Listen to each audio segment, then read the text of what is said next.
Thank you very much. It's a good group out there. That's a good. Don't get better, actually. Thank you very much. Well, Mr. President, thank you for being here. Thank you for coming back to the Business Roundtable. We're very honored that you would agree to accept our invitation in the first BRT meeting after your inauguration. That's true. Actually, that's true. And I have a lot of friends in the audience, a couple that I don't like particularly much, but for the most part, very good. And as we were talking about backstage, this is the largest attendance that we've ever had at a Business Roundtable meeting. Well, it's a great honor. Thank you. So if you don't mind, we'll jump in. Okay. So first of all, congratulations on the ceasefire between Ukraine and Russia today. That was hugely significant, as you know. Well, it's Ukraine, but we hope to get Russia. It turned out to be I've been saying that Russia's been easier to deal with so far than Ukraine, which is not supposed to be the way it is, but it is, and we hope to get Russia.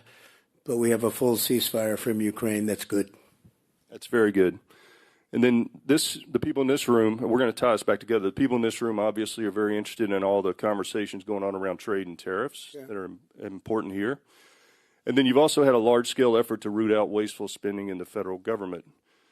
And I believe there's a thread that kind of ties all that together, and I'm just curious if you could share with us what that is.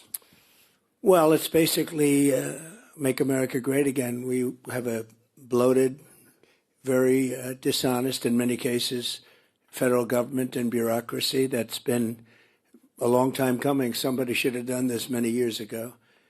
And we're cutting numbers that nobody's ever seen before. DOGE, as we call it, affectionately. You've been all hearing that term a lot. Elon's been doing really a fantastic job. He suffers a little bit because of it. People go after him, but actually I think in the end it'll maybe reverse itself and be just the opposite. That's happened before. There's people that they tend to go after one group or another, but basically it's the other. They go after conservatives, and when somebody stands up and fights, their business ends up doubling. You can see that. Just a little example. Goya Foods, he was just a wonderful man, the owner and the family, and largely Hispanic foods. And they went after him because he supported me. And this was the end of the first term. And he fought back, and it ended up that he ended up tripling his business. And it's today a much bigger business than it was before. And there are many examples of that. And maybe it's going to be that way with Elon. When I saw what was happening with this, the concerted effort by I think they're paid agitators. And when I saw what was happening, I said, I want to buy a Tesla. And we just went to the front. He had 4 beautiful cars there. And I bought one in front of the press. It was a very public purchase. And they're beautiful and do a great job. Very good competitors with Mary and everybody else. He's done a great job. And he shouldn't be sacrificed or have to suffer because he wants to help government. It's not that he's a Republican, which he's, not strong. I mean, sometimes I'm not even sure what he is in terms of his philosophies. But he's a great guy. He's a patriot. He wants to see the country straightened out. And he's done a fantastic job with DOGE. We've found massive fraud, abuse, waste. And we had many, many jobs where there was nobody working but getting a check. We had contracts that expired years ago, but they were continuously being paid. Probably, I'll bet you it's $500 billion perhaps if you add it up so far. And we're trying to get to $1 trillion. That's a big number. And he did have an ability to do something that a lot of people didn't think of. He'd come in with bigger ideas. We'd say, we want you to cut down the size of your agency by 2%. And we thought that was good. He came in, he said 80%. I said, what the hell's going on? 80%. And largely, we had to do it carefully, and we had some little hiccups, not big hiccups. But we saved a tremendous amount of money for the future. This is going into the future. And in some cases, it would be 80, and in some cases, it would be 5% or 2% or 3%, depending on the agency. And you can you're all great professionals, the top, and you could almost look at some of the agencies and see which ones had to be cut and which ones didn't. Also in terms of their importance and in terms of being current. So we saved a tremendous amount of money. And I think, I don't know if it's going to reach $1 trillion, but it's going to reach a lot. And it was an honor to have Michael there yesterday. You got to see a little bit of it. We had a conference. And a lot of investment coming into our country, much more than I've ever seen. Apple is investing $500 billion. IBM was with us yesterday, and they're investing a lot. Just companies all over. I could name them. You've read most of them, many of them. But hundreds of billions of dollars is being invested. That wouldn't have happened if I didn't win the election, number one. And I think, number two, the tariffs are having a tremendously positive impact. They will have, and they are having. We have car companies that are not building in Mexico now. They're building in the United States. Some of them, the plants were already started, and they stopped construction, and now they're going to build in the United States. It was very unfair. They'd build in Mexico and sell them across the border with no tax, no nothing. They'd take away our jobs. They'd close up places in Michigan and all over the country, and they'd build them in Mexico. In many cases, they were owned by China. Built in Mexico, owned by China. And that's all stopped now. They're all coming here.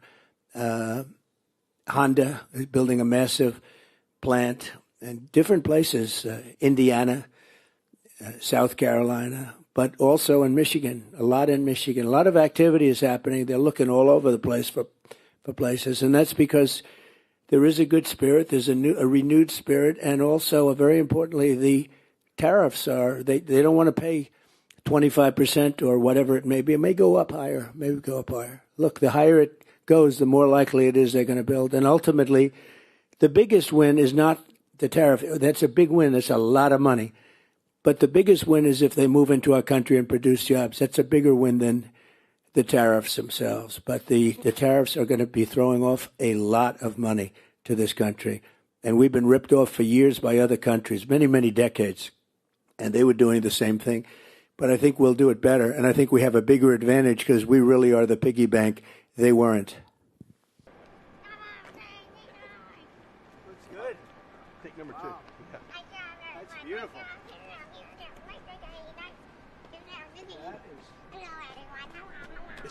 Hello, everyone. Beautiful. Anybody know who he is? Hello. Hello, Peter. Hello, President Trump. Are you looking to buy or lease today? Well, I'm going to buy. And I'm going to buy because, number one, it's a great product, as good as it gets. And number two, because this man has devoted his energy and his life to doing this. And I think he's been treated very unfairly by a very small group of people. And I just want people to know that you can't be penalized for being a patriot. And he's a great patriot. And he's also done an incredible job with Tesla. And, I mean, nobody else has a car company started up in the last 30 years that's been successful. I don't think so. And not only successful, but super successful. And because he's able to find billions and billions and billions of dollars of fraud and waste and all of the things. I mean, our country is going to be very strong very soon because of a lot of the things that he's done and a lot of the things that I'm doing. And there's no better team, but there's no better for what we're doing. There's nobody like this, and he shouldn't be penalized. And when I watched the other day, I said, I can't believe it. It should be the opposite. People should be going wild, and they love the product, but because he's finding all sorts of terrible things that have taken place against our country, they want to penalize him in a economic sense, and I just think that's very unfair. So I just wanted to make a statement. I'm going to buy one. Now, here's the bad news.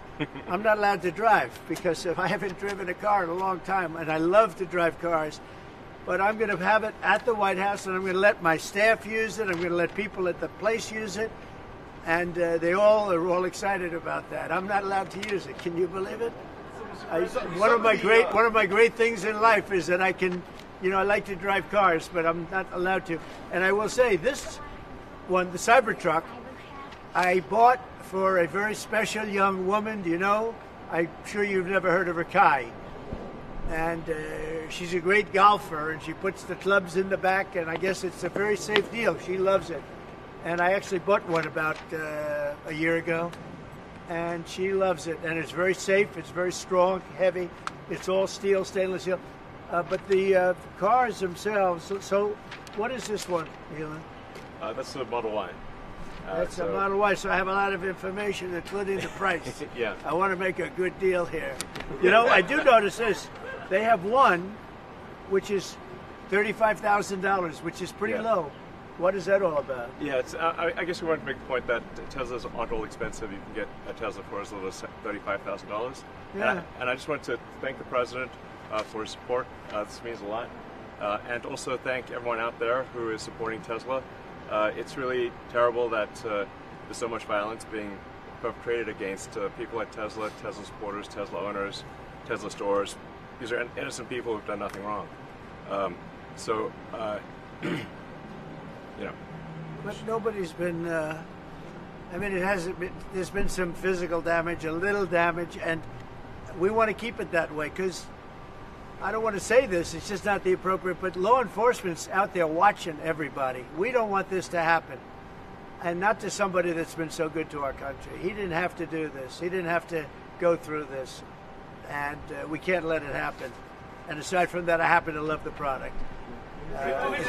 It's a lot nicer if you also happen to love the product, and he's done a really good job. Go ahead, Peter. Is there, I guess this is for Elon Musk, is there a discount?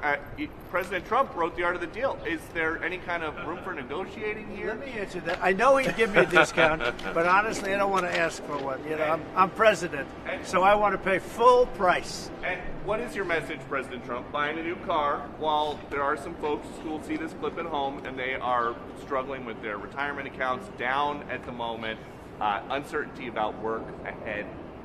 Well, I think they're going to do great. I think our country had to do this. We had to go and do this. They've taken away, other countries have taken away our business. They've taken away our jobs. I did it initially very strongly against, as you know, China and some others in the first term. And it was a very successful term. We had no inflation. We had the greatest economy in the history of our country. And then we had COVID, which we had to straighten out, so I didn't want to be doing anything with respect to other countries at that time. And we did a great job with that. We handed the stock market over. It was higher than it ever was. And think of that, higher than it ever was to that point before. And nobody thought that was even possible. We did a great job. But we had the greatest economy in history. This economy, in my opinion, is going to blow it away.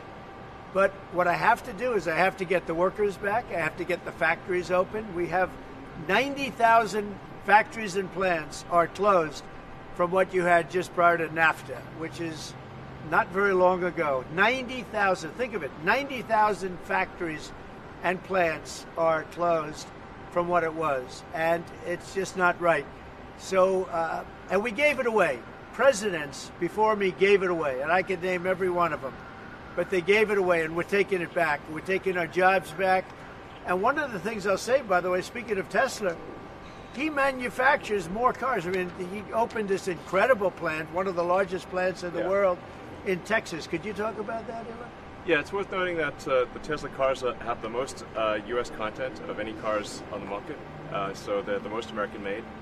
We have the biggest factory and the most advanced automotive factory in Texas that we've opened and continue to expand. And so this is very much these are great products. The Model S is one best car ever. So all these cars have won incredible awards. So they're great cars and they're American made. And I think try it. You'll like it. Yeah. And I'm just saying, beyond the cars, they're great.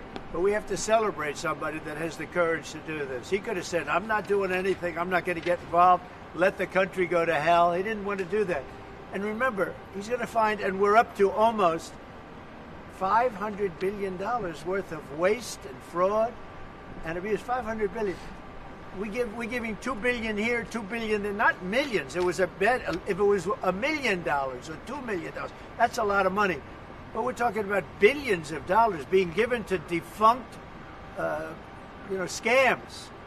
Given to people with nothing. They have nothing going.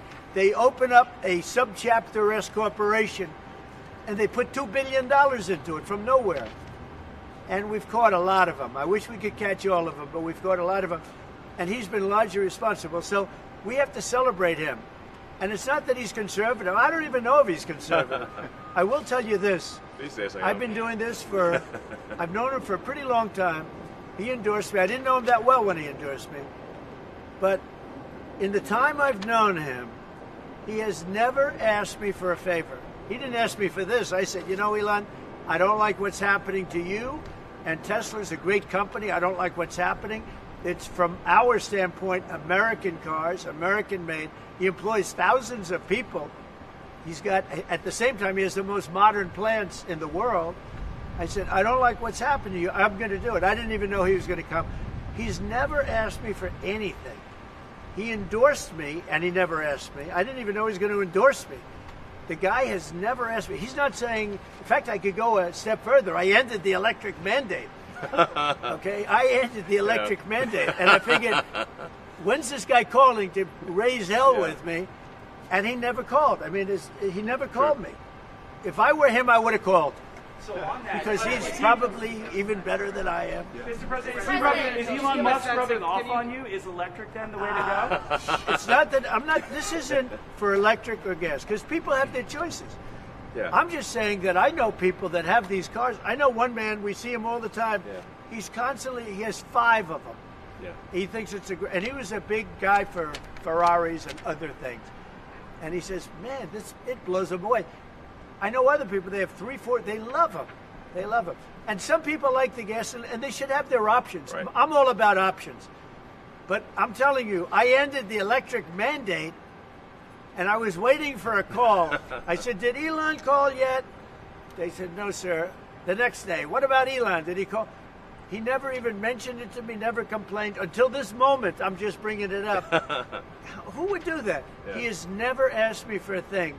And he's built this great company, and he shouldn't be penalized because he's a patriot. He's an incredible patriot. And I don't even know if he's a Republican. I really don't. Yes, sir. Yes, definitely. Stock market dropped today. Well, I'm not sure if he was. Well, you're going to have stock is you're gonna also have drops, and markets are going to go up and they're going to go down. Yeah. But you know what? We have to rebuild our country. Our country has been stripped of its jobs, of its factories, and I'm tired of seeing where they build apartments, cheap apartments in an old broken down factory. But you have factories all over the place that are empty from many decades ago. And we're going to change it around. And it's all taxing policy. You know, it's really a policy because we have great workers, great people. It's really a policy of taxing and incentives. And I'm bringing the incentives back. And I'll tell you what, numerous plants, and I don't want to mention specifically, but I'll mention this one, numerous plants in Mexico and other places that were under construction or soon to be under construction are now coming here, and they've dropped that because it was unfair what was happening. Mexico, they were building cars, they were selling them into the United States with no tax, no nothing, and in the United States we were allowing them to take our jobs and take our factories, and we don't do that anymore. Now, from a president, it would be a lot easier if I just coasted for another 4 years. I would have been an 8-year president. I had the best economy in history in my first 4 years. I would have done very well with this one. And I had a decision to make. Do I want to do this or do I not? Do I want to do it right? The right thing to do is what we're doing. We're going to get our jobs back, and we're not going to be laughed at. Now, I will say this, that already Canada, and I respect very much, as you know, there's a very strong man in Canada who said he was going to charge a surcharge or a tariff on electricity coming into our country. He has called and he said he's not going to do that. Okay, he's not going to do that. And it would have been a very bad thing if he did. And he's not going to do that, so I respect that. But we were just informed that he's not going to do that.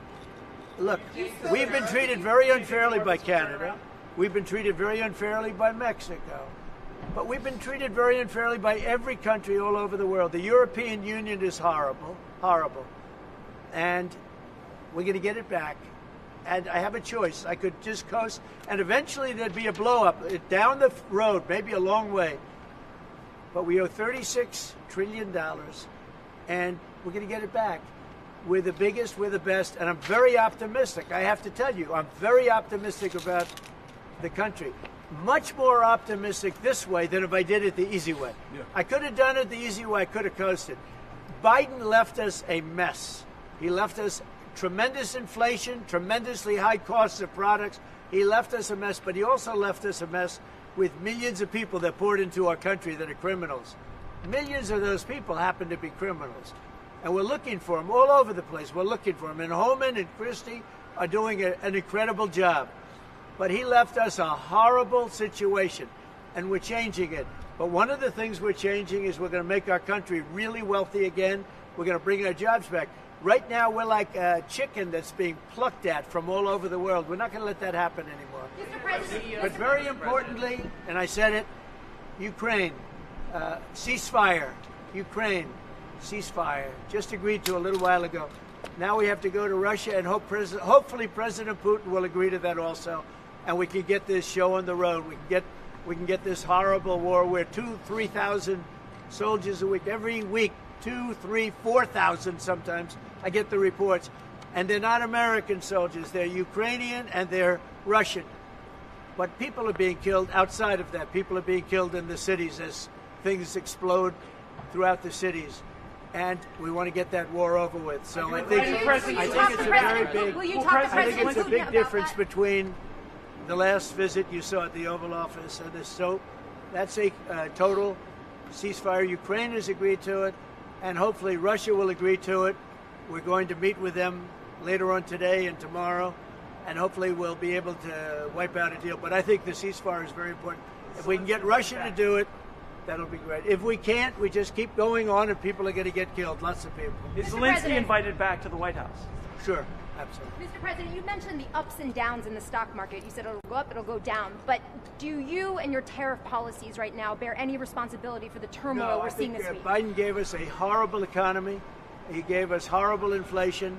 And I think the market was going to go very, very bad. If anything, I have a lot of very smart people, friends of mine and great businessmen. They're now investing because of what I'm doing. Because long term, what I'm doing is making our country strong again, financially strong, militarily strong, and strong if we want to get away. Remember this, we have wars. When I left, we had no wars. We didn't have Ukraine and Russia. We didn't have October 7th. We didn't have that disaster that took place with the withdrawal from Afghanistan. And you look at what's happened there. We caught the major terrorist, which Biden would have caught. Why didn't he catch him? I caught him. 5 weeks into the presidency, I caught the man responsible for Abigate. And he's going to pay hell right now. He's a bad dude. He's a bad guy. But we didn't have these problems. I had no inflation. I had a great economy. He gave you high prices. You couldn't buy bacon. You couldn't buy anything. And also, I inherited a situation with eggs. The price of eggs was through the roof. Well, now the price of eggs has come down a lot. Interest rates have come down. Gasoline prices have come down. It's all coming down. It's all a beautiful thing. I can do it the right way, the wrong way. We're doing it the right way. And I have tremendous confidence in this country and the people of this country. Tremendous confidence, much more so than if I sat back for 4 years and had a good time in the Oval Office. I want to look at cars. Mr. President, I have an announcement to make that I think would be helpful. I want to say, as a function of the great policies of President Trump and his administration, and as an act of faith in America, Tesla is going to double vehicle output in the United States within the next 2 years. That's a big deal. That's good. Thank you. And by the way, he makes one car. This one I don't understand. This one I don't want, but that's okay. Without a steering wheel. It comes out next year, right? Yes. Explain that, please. Yes. Well, the Cybercab starts production in Texas next year, and it's self-driving. We have so much confidence in the self-driving nature of it that it'll actually not have a steering wheel. It will not have pedals. It'll either self-drive or not drive at all, but it'll self-drive. President Trump, And I'm going to pass on that particular. before this event today, when's the last time you bought a new car? Wow. Well, I buy a lot through my children because they run the company now. I used to buy a lot. I haven't bought a new car in a long time. What was your first car? The only thing I know is the Beast. I got a big car with very thick windows and thick side panels. Is that going electric? Is the Beast going electric? We buy a lot of cars. Actually, I bought this one for Kai. Do you remember your first car? The Ontario Premier calling you and giving you his decision about the electricity surcharge, and you said you were pleased about that. Will you make a different decision now about the tariffs on Canada, where you reduce it? At that, but probably so. Yeah, he was a gentleman. Will you reduce it back. He was a gentleman. Look, I said it before. We give Canada $200 billion a year. We subsidize Canada between all of the things we give them and trade. We give them, we don't have to have cars made in Canada. We don't have to have lumber from Canada. We have tremendous lumber. We have tremendous trees. All I have to do is unfreeze them from some of the restrictions that we're put on. I can do that with an executive order. We don't need energy. We have more energy than anybody else in the world. So we spend $200 billion a year subsidizing Canada. We don't have to do that. And frankly, the way that gets solved is Canada should honestly become our 51st state. We wouldn't have a northern border problem. We wouldn't have a tariff problem. They don't have much, they spend very little, as you know, the least of almost anybody on military. And we spend the most of anybody on military. We have a great military. I rebuilt the military during my first time. We're going to have to rebuild it a little bit again. Not that much, but we're going to have to rebuild it a little bit again. But Canada would be great as our cherished 51st state. You wouldn't have to worry about borders. You wouldn't have to worry about anything. And by the way, Canada is very highly taxed, and we're very low tax. We're considered a low tax nation because of me, because I cut the taxes so low. So the people of Canada would pay much less tax. It makes a lot of sense. And by the way, when you take away that artificial line that looks like it was done with a ruler, and that's what it was. Some guy sat there years ago and they said, "Rah." Well, when you take away that and you look at that beautiful formation of Canada and the United States, there is no place anywhere in the world that looks like that. It's so Greenland. And then if you add Greenland, that's even. That's pretty good. It's going to look beautiful. Okay? I'm going to look at this. I'm going to make a decision. Do you want to hear what my decision? Let's see it. Okay. What's your best of these cars? What do you think? Well, the car that I drive is the Model S Plaid. Which is that one? That red one in the middle. I like that. Yeah. I like that. It's 0 to 60 miles an hour in 2 seconds. So faster than a Ferrari. That's pretty fast. I don't know if my people can handle it. They're going to be using it more. I'm not allowed to use it. That's fast. That's a fast one. Just to be clear, That's for beautiful. the 50%, is that going to go into effect on Canada or no? Which one? The 50% tariffs? I'll let you know about it. Yeah, Okay. I'll let you. But I appreciated his call. I thought it was nice. This is beautiful. Whoa! Should I get in? Get in. Okay. Let me get in this second. On the Tesla? Do you want my notes? Yeah. They gave me notes. They said, I'm not Biden. I don't need notes. Yeah. I can check that. Thank you. And let me get into this sector.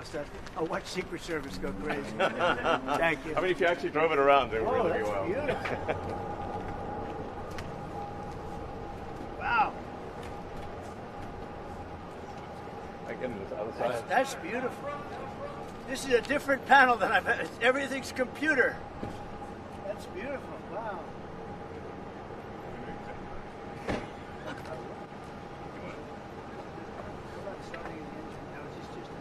Yeah, it's just a brake and an accelerator. You give Secret Service a lot of time. That's beautiful. Can you start it? Should I? I'll start the engine. Oh, it's gonna get around the hole. So, do you want to actually drive it? You don't want me to drive it, do you?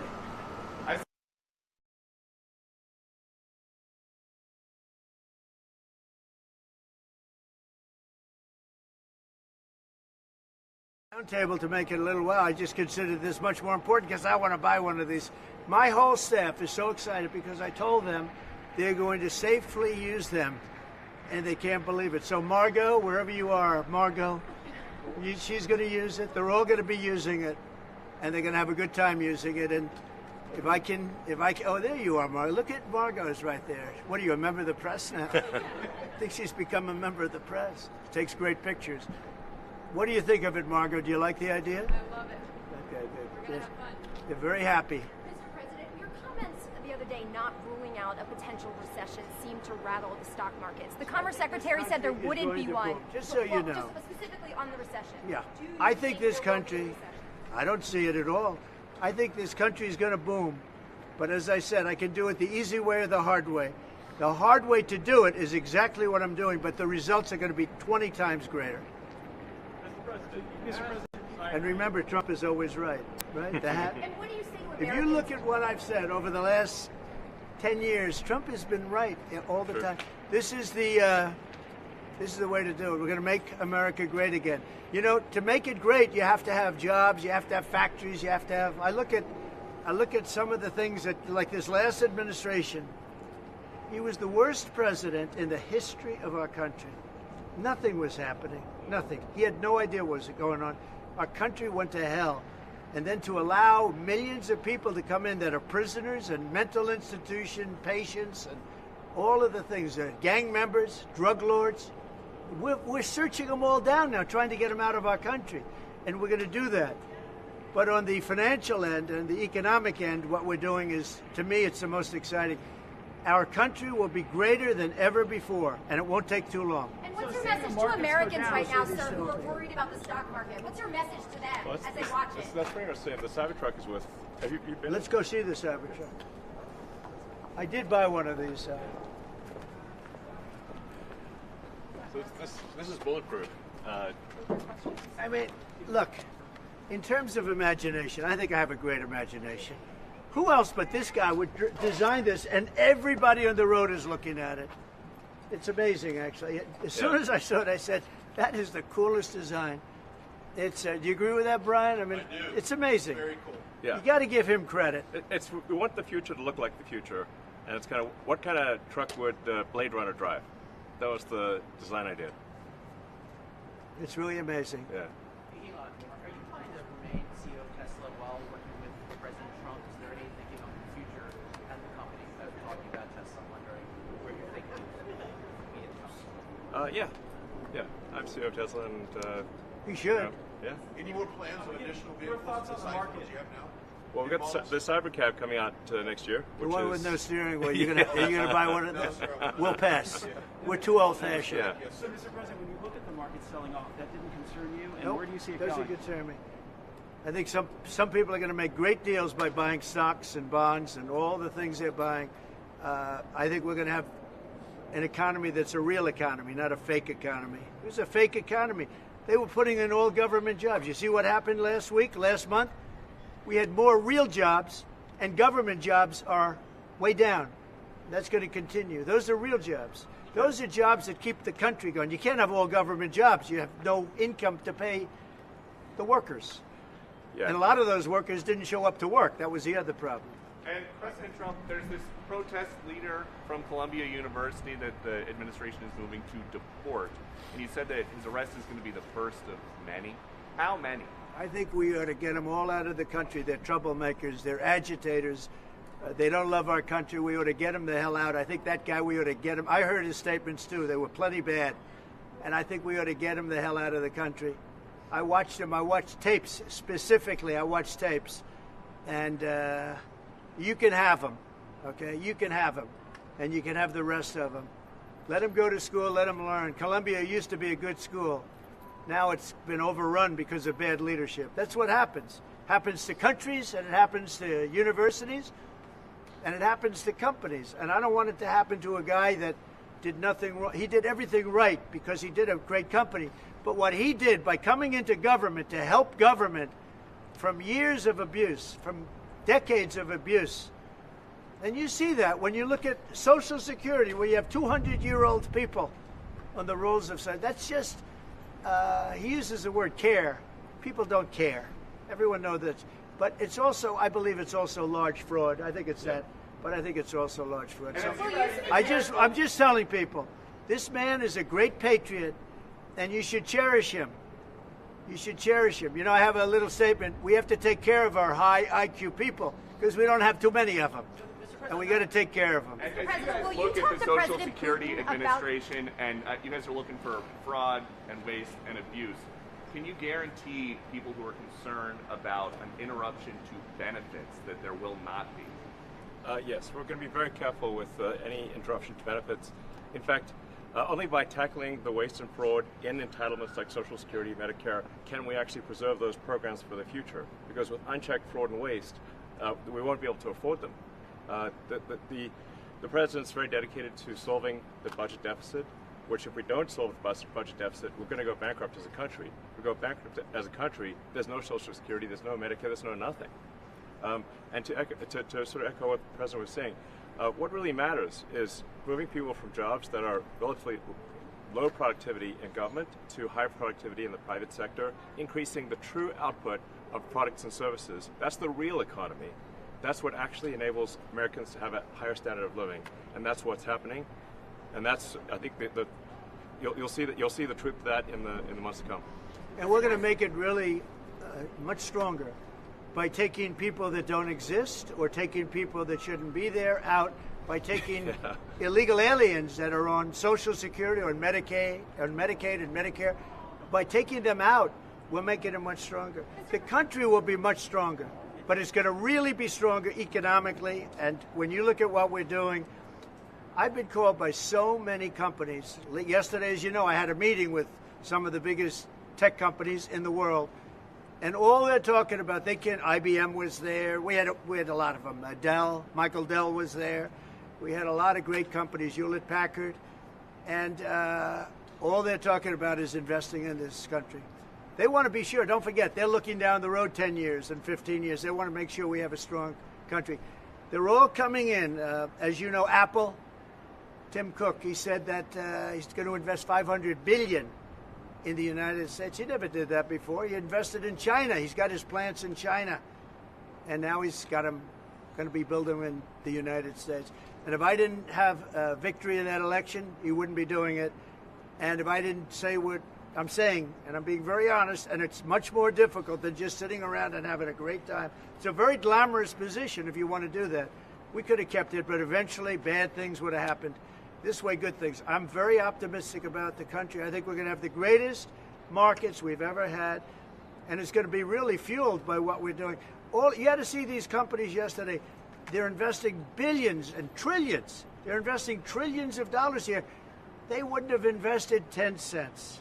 Mr. President, will you talk to Vladimir Putin about this ceasefire deal? Do you think you need to have a conversation with him to get the Russians to agree? I'll talk to Vladimir Putin, I want to look, that's the other, it takes two to tango, as they say, right? So hopefully he'll also agree, and I really think that would be 75% of the way. The rest is getting it documented and, negotiating land positions, etc. So you'll talk to him this week? I think so, yeah. And then when do you anticipate meeting him in person? In place on the Ukrainian side, how close do you think then you are to a total ceasefire? I hope it'll be over the next few days. I'd like to see. I know we have a big meeting with Russia tomorrow, and some great conversations hopefully will ensue. The people have done a great job. Marco Rubio's been great. Steve Witkoff's been great. Michael Waltz. Every one of them, they've really stepped up. They are into it. They want to see two things. By far, number one is death of people that aren't citizens of our country, but they're people, just like you. They're people, and we want to stop. And we also don't want to give billions and hundreds of billions of dollars away. We're in there for $350 billion. And there was no reason this war would have never happened if I was president. So it's a very sad thing. Thank you all very much. I love Tesla. Which one did you buy? Wait, Mr. President, which car are you going to buy? The one I like is that one. How does this work? And I want that same color. All right. Are you going to put down a credit card? Elon, would you take a personal No, I'm going to give him a from the check. president? I do it the old I give checks. Sure. I like checks, I think his credit's good. Do you still have access? I like a check better than this modern system of all of a sudden there's money in your account, nobody knows. I like signing a check. But we're gonna pay, and I don't want a discount. He would give me a discount, but if I do a discount, they're gonna say, "Oh, he got benefit." I don't want any What discounts. about a vanity plate? Yeah, let's see. Truth. All right. There it is. Truth. Truth. Sure. That one got you by surprise. Playlist gets downloaded as well. You can thump your music. Yeah. You can do it. The I sound just looked system's at it. amazing. I looked at that dashboard. You can do anything. Yeah. Have a good time. You buying a Tesla will boost Tesla sales and boost Well, I their hope stock? it does. Look. Was that your goal I care by doing about this? one thing. When somebody's a great patriot, they shouldn't be hurt. He's a great patriot.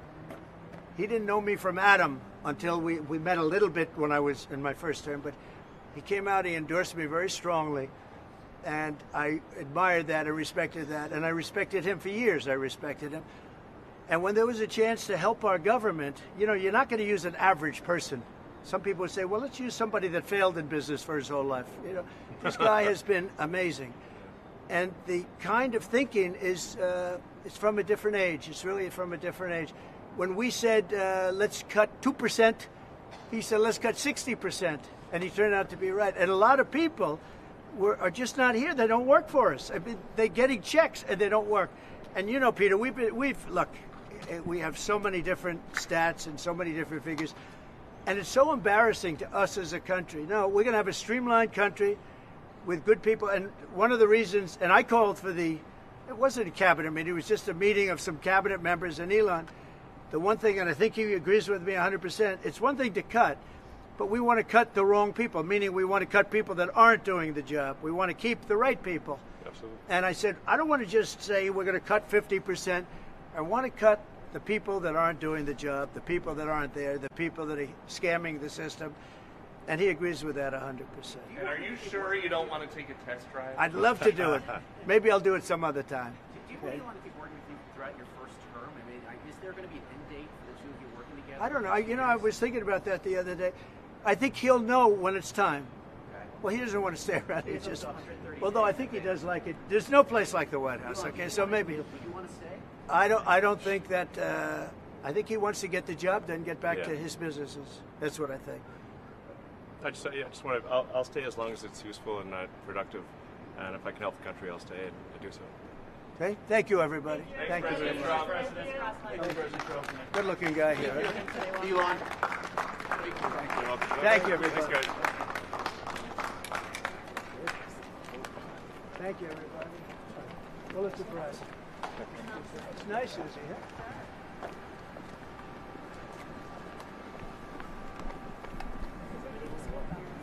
How are you? Good. Let my staff get settled. There's a lot of news today, so I look forward to taking your questions. Good to see you. And I have some updates for you as well. Later today, President Trump will address the Business Roundtable's quarterly meeting, where he will tout his pro-growth economic agenda and answer questions before more than 100 of our nation's leading CEOs. In fact, it's the largest attendance ever for this event because business leaders are so eager and encouraged by President Trump's return to Washington. This follows President Trump's roundtable yesterday with the Technology CEO Council here at the White House, where he met with key leaders in the technology industry. And last night, President Trump also held an official swearing-in ceremony in the Oval Office for Sean Curran, who is now the 28th Director of the United States Secret Service. Sean demonstrated unbelievable bravery under gunfire in Butler, Pennsylvania this past July when an assassin tried to kill President Trump. As someone who got to know Sean personally throughout the campaign last year, I can say unequivocally that there is nobody better suited for this important role.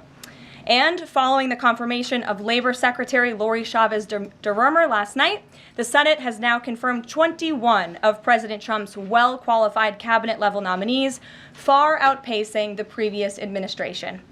And looking ahead, tomorrow, the president will welcome the Taoiseach Micheál Martin of Ireland for the annual White House Shamrock ceremony. And Thursday, President Trump will welcome the NATO Secretary General for a working meeting and lunch. On the economy, February's jobs report was good news for America, particularly our manufacturing sector. The manufacturing sector gained 10,000 new jobs in just 1 month under President Trump. This rebound was led by the automobile sector, where we saw 9,000 new auto jobs created already. That is the most auto jobs added to the economy in 15 months. This was a complete turnaround from the Biden administration, where we were losing an average of 9,000 manufacturing jobs per month last year. Reuters is out with a report that a number of companies are now looking at expanding their presence or bringing their businesses into America because of President Trump's policies. And just moments ago, before coming out here, I saw another report by Reuters revealing that Merck has opened a $1 billion facility at its North Carolina site. This is just the latest pharmaceutical company to boost its U.S. manufacturing in lieu of President Trump's tariffs. This announcement follows Eli Lilly's plans to invest at least $27 billion to build 4 new manufacturing plants here in the United States, And Pfizer has also said it's considering moving their manufacturing overseas right here to the United States of America. As the president has said over and over again, when we purchase products made in the USA, the profits stay here, the revenue stays here, and most importantly, the jobs stay here. And despite the globalist mainstream media's attempts to worry consumers, President Trump will not repeat the trend of past American presidents who broke their promises to the American public and smiled while they stuck a knife in the back of American workers and shipped their jobs overseas. Our country has lost more than 5 million jobs in more than 90,000 factories due to devastating globalization over the last 3 decades alone.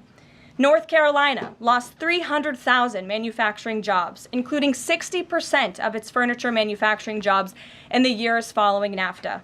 And in Michigan, globalist policies destroyed 250,000 jobs, including 40% of the auto industry, which again we know is clawing back because of President Trump's action already.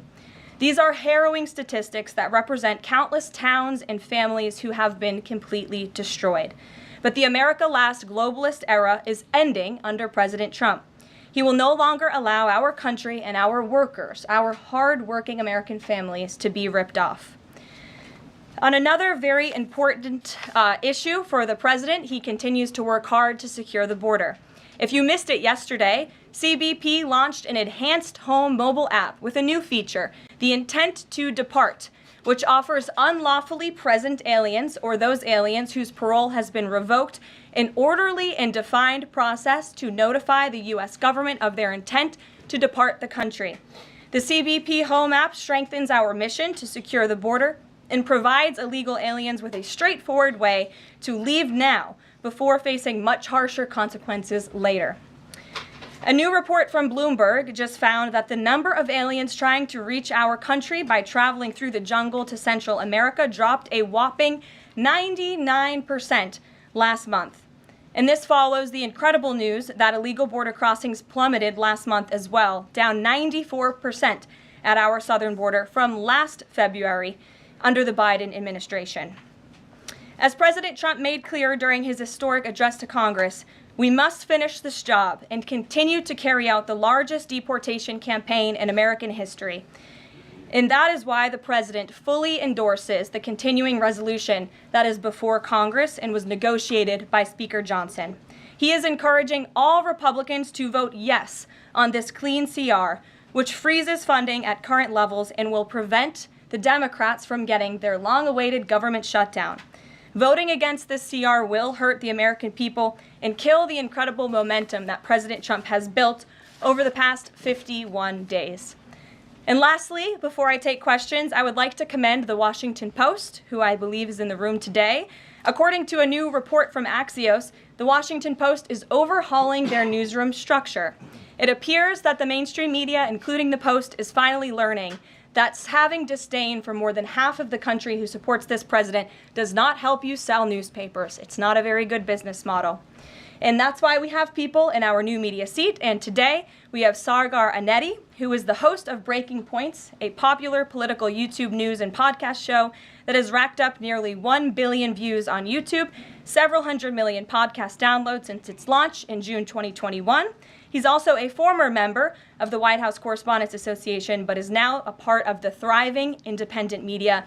We're very happy to have you with us here today. Why don't you kick off our briefing? Thank you. Really appreciate you having me, Caroline. A couple of questions for you, if I may. First on the stock market. So currently it's the 25th anniversary today of the dot-com bubble crash. There's a lot of concern for a lot of Americans right now about the state of the economy. President Trump has refused to rule out a recession. Secretary Lutnick, however, has told us there will not be one. So can the White House just tell and assure Americans today that there's not going to be a recession? Well, there's a lot to unpack there. So let me start by saying that, first of all, when it comes to the stock market, the numbers that we see today, the numbers we saw yesterday, the numbers we'll see tomorrow are a snapshot of a moment in time.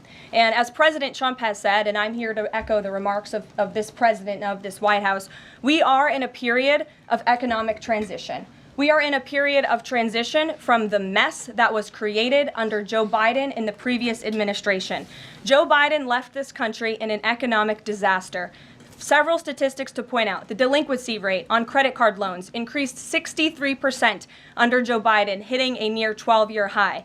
Under Joe Biden, all net job growth went to foreign-born Americans. Real wages declined by 1.5% under Joe Biden. And as we all know, and this administration continues to combat, prices soared more than 20% under Joe Biden because of his reckless spending and economic policies. So we are in a period of transition from that economic nightmare under a president who had no idea what he was doing, never held a private sector job in his life, into a golden age of American manufacturing under a businessman and a deal maker in chief in President Donald J. Trump, who is implementing the formula that we know works. Look at President Trump's results in his first term. If people are looking for certainty, they should look at the record of this president. That's why the American people re-elected him back to this office. And look at everything that President Trump has already done and his team has already done in just 51 days. The massive efforts to deregulate, tax cuts, which we need Congress to pass the Trump economic agenda, the Trump tax cuts, which will unleash economic growth. And the president also addressed this directly, I will point out as well, when you look at what he said on Air Force One. And he said he wants the American people to have so much money in their pockets they don't even know what to do with it. That's the intent of this administration, and we're working very hard every day on that goal. Second question on the CR. So President Trump came out today in a primary challenge against Congressman Thomas Massie. Congressman Massie's been a supporter of DOGE. He's been a supporter of Make America Healthy Again. What kind of message is this White House sending against a congressman who's sticking up for principles that he's long held in the chamber and voting against continuing resolution and spending?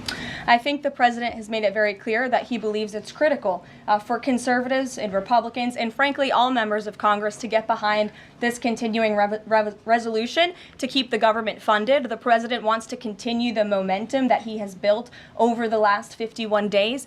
In order to keep the government funded, we got to keep moving with these deportations, and he believes that everybody needs to get on board with this bill. He's been active in this process. He's been making calls to get this over the finish line, and we're urging every Republican and Democrats too to do what's right for the American public to prevent a government shutdown. Just the last question here on Mahmoud Khalil. Does the administration believe that it needs to charge a green card holder with a crime to be eligible for deportation? Well, in fact, Secretary Rubio reserves the right to revoke the visa of Mahmoud Khalil, and I'm glad you brought this up. Under the Immigration and Nationality Act, the Secretary of State has the right to revoke a green card or a visa for individuals who serve or are adversarial to the foreign policy and national security interests of the United States of America. And Mahmoud Khalil was an individual who was given the privilege of coming to this country to study at one of our nation's finest universities and colleges. And he took advantage of that opportunity, of that privilege, by siding with terrorists, Hamas terrorists who have killed innocent men, women, and children. This is an individual who organized group protests that not only disrupted college campus classes and harassed Jewish American students and made them feel unsafe on their own college campus, but also distributed pro-Hamas propaganda, flyers with the logo of Hamas. That is what the behavior and activity that this individual engaged in. And I have those flyers on my desk. They were provided to me by the Department of Homeland Security. I thought about bringing them into this briefing room to share with all of you, but I didn't think it was worth the dignity of this room to bring that pro-Hamas propaganda. But that's what this individual distributed on the campus of Columbia University. And this administration is not going to tolerate individuals having the privilege of studying in our country and then siding with pro-terrorist organizations that have killed Americans. We have a zero-tolerance policy for siding with terrorists, period. Peter Doocy. Thank you, Caroline. So you said that the Dow dropping and dropping and dropping is a period of transition. You're sure nobody here at the White House shorted the Dow? No, I don't think so. Okay. But is there any concern here that it's going to be harder to ask certain federal workers to retire if they look at their retirement accounts and they're getting robbed every day? Well, I'm glad you brought up workers, because that's exactly who President Trump is looking out for with his America First trade policy and his America First economic agenda. And if you look at, there's great indication to be optimistic about where the economy stands. And the American people, investors, CEOs, small business owners, but most importantly, workers, should bet on President Trump because his tariff policies, what he envisions is reciprocity, fair trade practices where American workers are put first and are no longer ripped off by foreign countries all over this world. President Trump says he's going to buy a Tesla today. Did he buy it? And when is the last time he drove a car? That's a very good question. I have heard the president remark that he misses being able to drive, that luxury of driving his own vehicle, although the Beast is nice, but he is going to be viewing a Tesla that is making its way to the White House complex now, I can confirm. Perhaps the press pool today will have an opportunity to witness this very exciting moment later this afternoon, but a Tesla is on its way here now, and we'll see if the president likes it when he checks it out. So they're bringing him a Tesla to look at, and if he likes it, he's just going to buy it. You know, he's intent on, he's definitely going to buy one, but he'll take a look at it when it gets here later this afternoon. Full retail? Yes, full market price. Kelly. Can we talk about Canada? What is the status of President Trump having a conversation with Mark Carney? We have seen the president use the term governor to refer to Justin Trudeau. Will that moniker also go to Mr. Carney going forward? And is the decision to increase the tariffs, is that based on a specific economic metric that he looked at? Is it impulse? How would you describe his reaction to Canada? The president has not yet spoken to Mr. Carney, not since I checked, which was just moments ago. But certainly his phone is always open to leaders who wish to speak with him. As for the tariffs, the president made his position on this quite clear with the statement that he put out. And it was a retaliatory statement due to the escalation of rhetoric that we've seen out of Ontario, Canada. The president saw the premier, Doug Ford, make an egregious and insulting comment threatening to shut down electricity for the American people, for hardworking American families. He made that threat. The president saw that and has an obligation and a responsibility to respond accordingly and represent the interests of the American people. So he has made the decision to add a 25% tariff. So now steel and aluminum tariffs will come into effect tomorrow at the rate of 50%.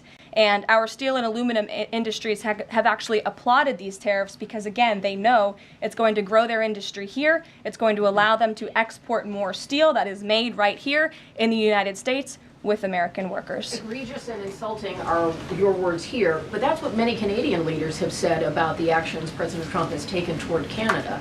And what do you think the timeline is for speaking to Mr. Carney? Because normally a sitting president speaks to a close ally very quickly when there's new leadership. Well, the president is, again, responding to the fact that Canada has been ripping off the United States of America and hardworking Americans for decades. If you look at the rates of tariffs across the board that Canadians have been imposing on the American people and our workers here, it is egregious. In fact, I have a handy-dandy chart here that shows not just Canada, but the rate of tariffs across the board. If you look at Canada, since you brought it up, American cheese and butter, nearly 300% tariff. You look at India, 150% tariff on American alcohol. You think that's helping Kentucky bourbon be exported into India? I don't think so. 100% tariff on agricultural products from India. Look at Japan, tariffing rice, 700%.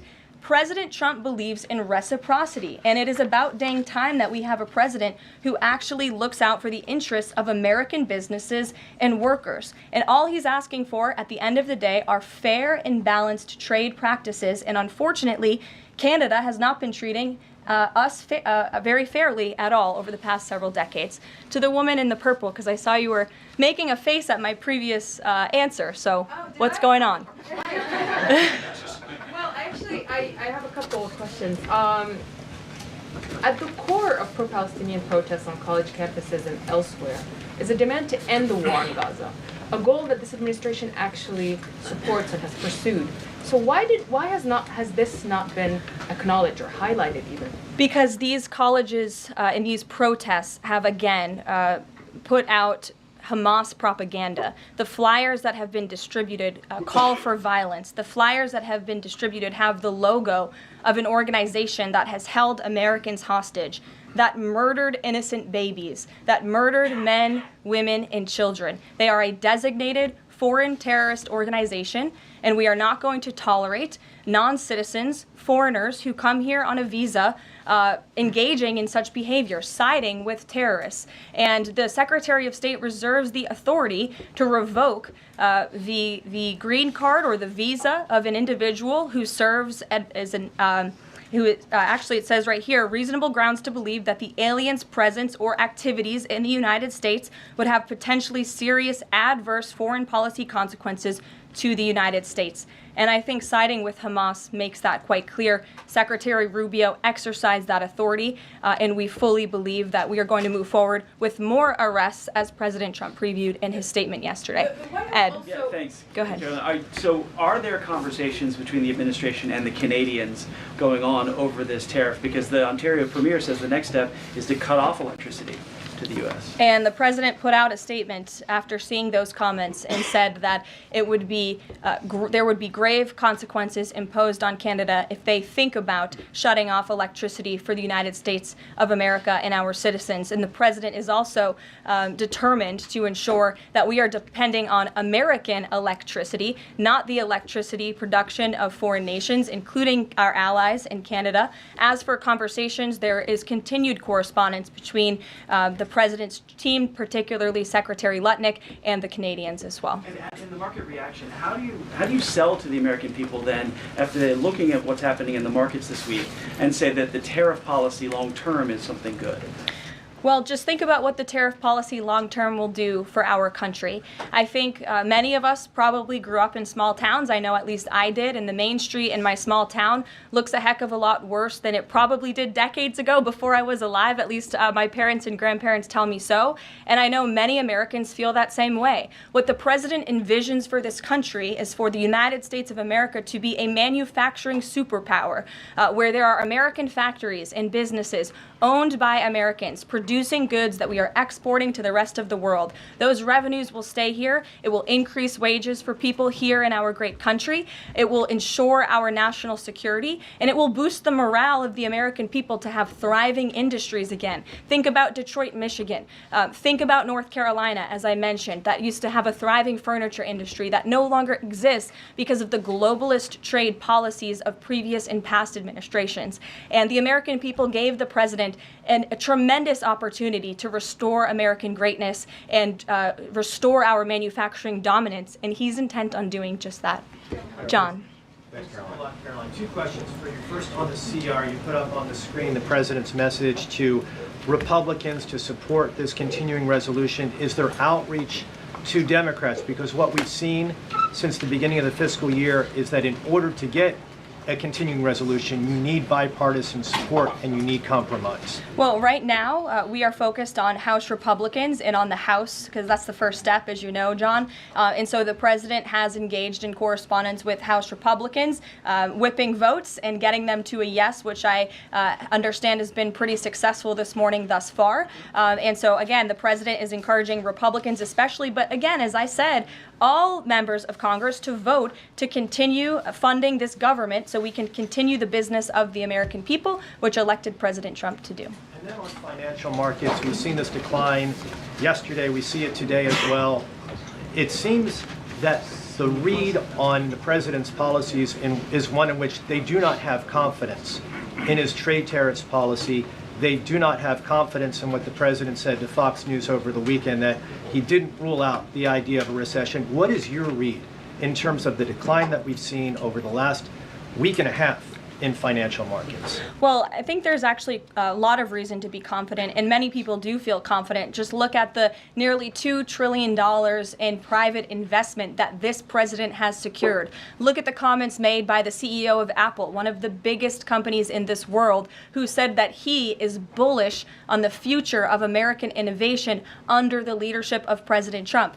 Look at CEO confidence. According to the Conference Board measure of CEO confidence, in Q1 2025, 2005, under the leadership of this president, it jumped to its highest level in 3 years, from cautious optimism to confident optimism. If you, again, look at the $2 trillion in investments from some of the biggest companies in the world, look at the jobs report last Friday, as I also cited in my opening remarks.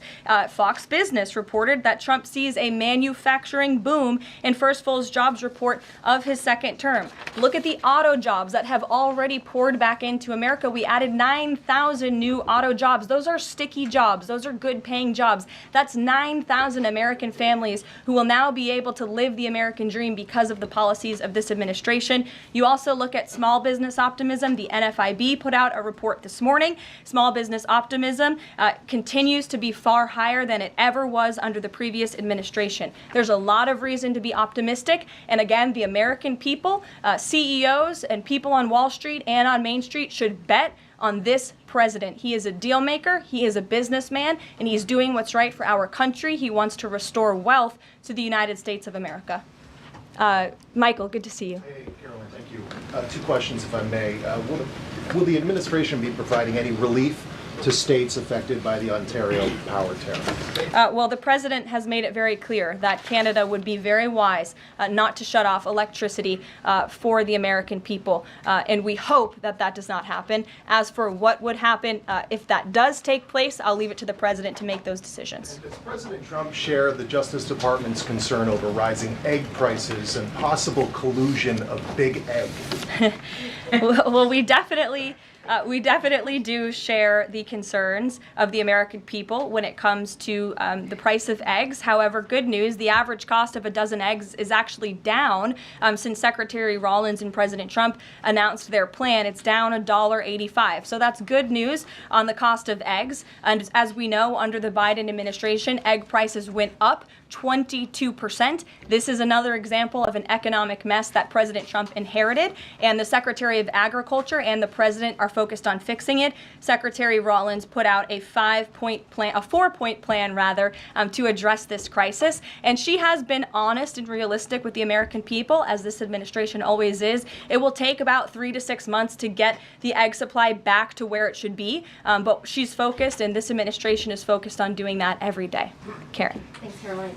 Just back on the markets, you said that what we're seeing this week right now on Wall Street is a snapshot of a moment in time. But does the president think he bears any responsibility for the turmoil in the stock market this week? Look, the president is unwavering in his commitment to restore American manufacturing and global dominance, and I think he doubled down on that this morning with his new statement and the tariffs that will be implemented tomorrow on steel and aluminum.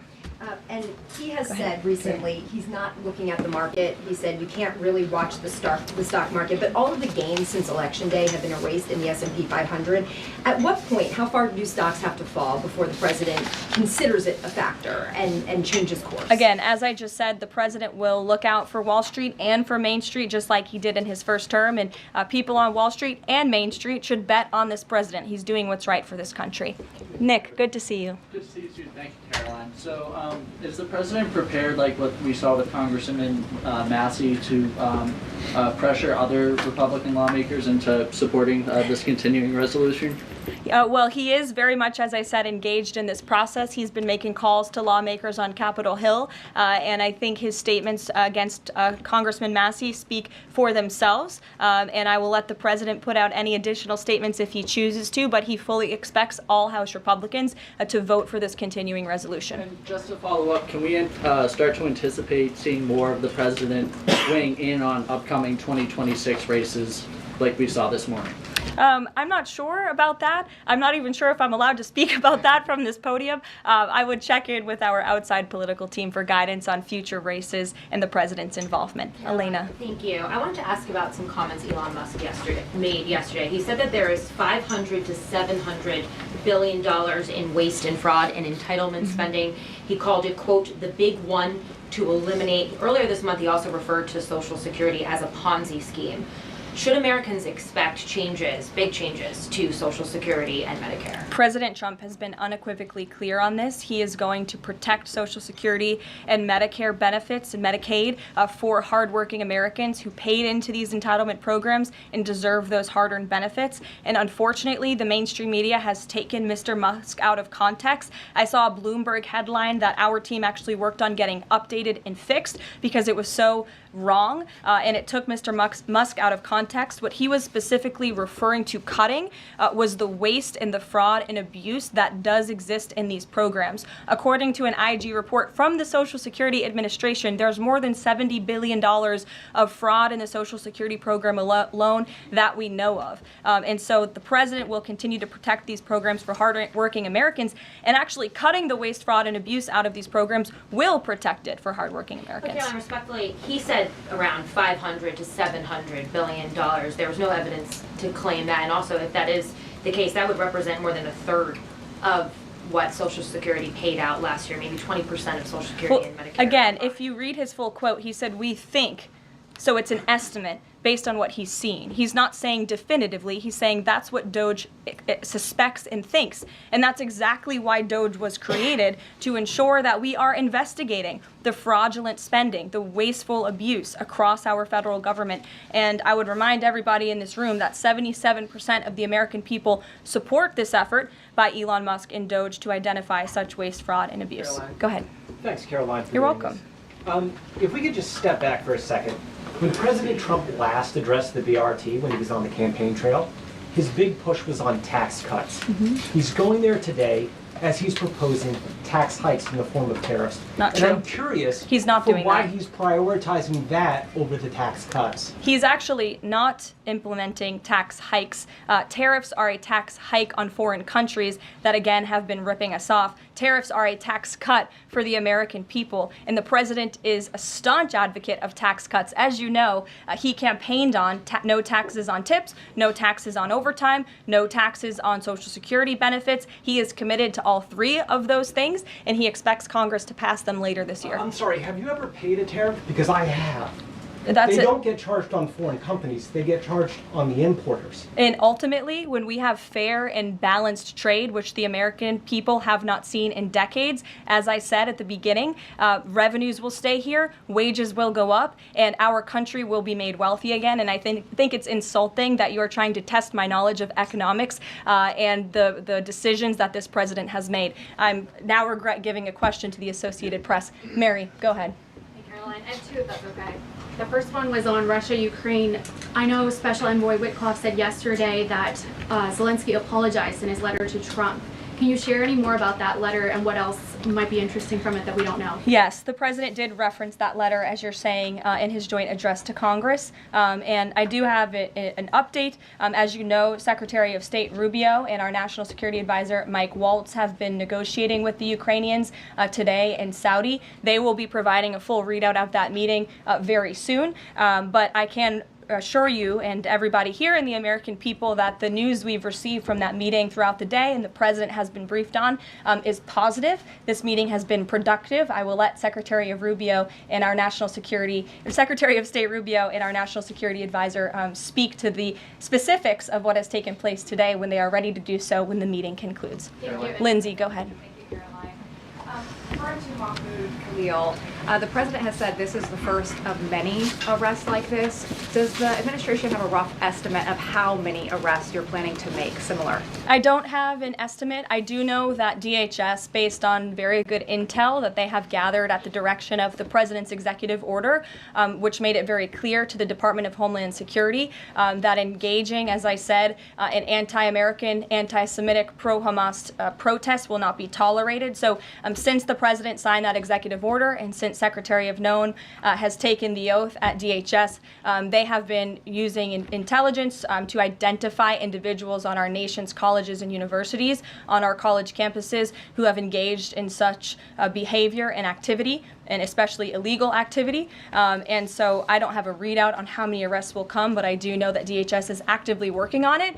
And I also know that Columbia University has been given the names of other individuals who have engaged in pro-Hamas activity, and they are refusing to help DHS identify those individuals on campus. And as the president said very strongly in his statement yesterday, he is not going to tolerate that, and we expect all America's colleges and universities to comply with this administration's policy.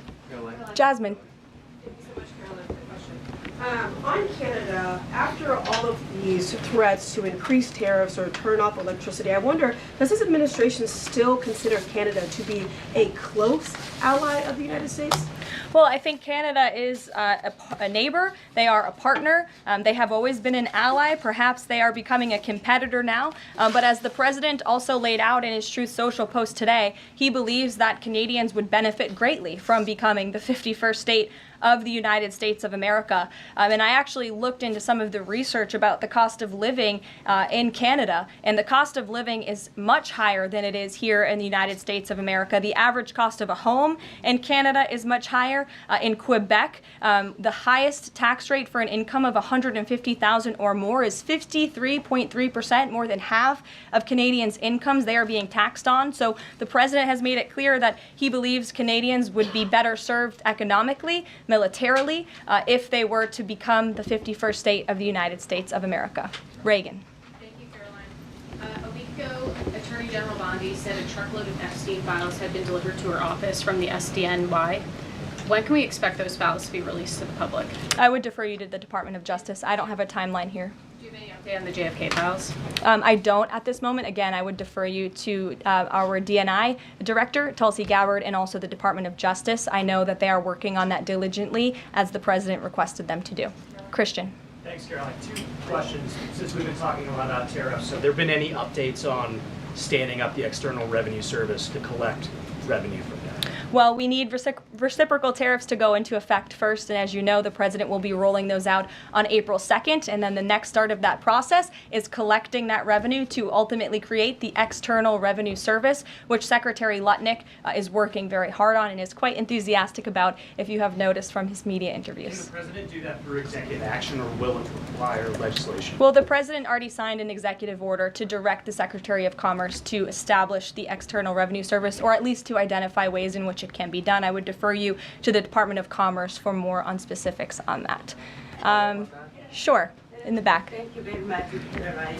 I have a few questions on South Korea and North Korea. First question, as you know, South Korean President Yoon has been released from illegal detention. What is the reaction of the United States as an ally? Is there a possibility of a summit with President Trump when President Yoon returns? Second question on North Korea. North Korea launched the several ballistic missiles into the west coast yesterday. What is the White House's reaction on this? Sure. Yes, I'll start with your question on North Korea. We condemn these actions, and we call on North Korea to stop their unlawful and destabilizing actions. As for South Korea, the U.S. and Republic of Korea's alliance is ironclad, and the Trump administration remains in close contact with our South Korean counterparts as we work together to promote a free and open Indo-Pacific. Sure. Your first question, you didn't answer that release of South Korean president from jail. I don't have anything on that, but I can certainly check in with the National Security Council and get back to you. Sure, good to see you. Press Secretary, many are concerned about the validity of President Biden's official actions and also his pardons of the possible criminal actions of individuals such as his family members and Liz Cheney, as information is emerging that many of his official actions were auto-signed, possibly even the pardons, and without his knowledge or consent. Does the White House have any information available currently that Biden was actually the one that approved and signed those pardons? And second question, will the DOJ investigate whether President Biden's cognitive decline allowed unelected staff to push through radical policy and pardons without his knowing approval? I don't know the answer to that question, but I can check in with our folks here who may know the answer to that question and get back to you. Dasha, go ahead. Caroline, you did a great job articulating the vision that President Trump has for what he believes his tariffs can do in terms of bringing jobs back to the United States. I asked you last week about how much Americans might need to buckle up for some short-term pain, a conversation that what the President and Treasury Secretary Scott Bessent have had with the people. I'm wondering, how high is the pain threshold for President Trump and for this White House as you watch some of the turbulence in the stock markets, as you field concerns from businesses that potentially see some of those approval ratings drop in the short term? How much is he willing to stomach that, and will he stay committed to his vision for tariffs even as all of this comes up? Well, the president has been working hard every single day to alleviate the pain that was inflicted by the previous administration through massive deregulation, through drill baby drill, as we like to call it, unleashing the might of our energy industry, which we know will ultimately drive down costs for consumers here at home. And again, as I mentioned, the president is intent on signing tax cuts for the American people to put more money back into their pockets, which will ultimately unlock consumer confidence. And again, I'll reiterate the president's words in layman's terms as he does best. The president wants the American people to have so much more money in their pockets, they don't know what to do with it. That's the goal of this administration through tariffs, through tax cuts, through deregulation, and through unleashing the potential of our energy industry. I have two more quick notes before I wrap up. April 28th, I can confirm that the Philadelphia Eagles will be here at the White House to celebrate their Super Bowl victory. I know there was a lot of fake news about an invitation that wasn't sent or was sent. We want to correct the record. We sent an invitation. They enthusiastically accepted, and you will see them here on April 28th. And lastly, on a sad note, I would like to express our condolences to Fox News and to the entire Fox family who did lose a cameraman, Craig Savage, who passed away at 61 years old recently. A very tragic death, an individual who was a great man and covered this building for many, many years. So the entire press office, the communications office here wants to express our condolences with his family and also with Fox News. And I'll see you guys later. Perhaps you'll see the president in a Tesla later this afternoon. Have a good one.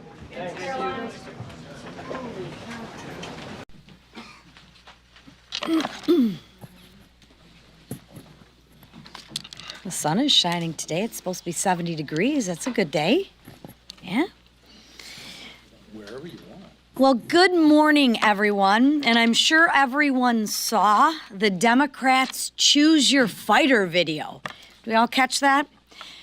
Well, I'm here to tell you that America and Americans chose their fighter last November. They chose to send President Trump and Vice President J.D. Vance to the White House. And Americans chose Republicans to lead the U.S. House and Senate.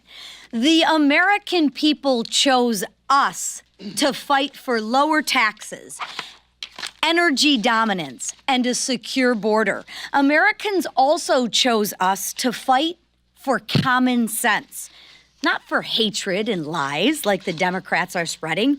On top of spreading lies and hatred, since President Trump's return to the White House, Democrats have repeatedly embarrassed themselves and their party.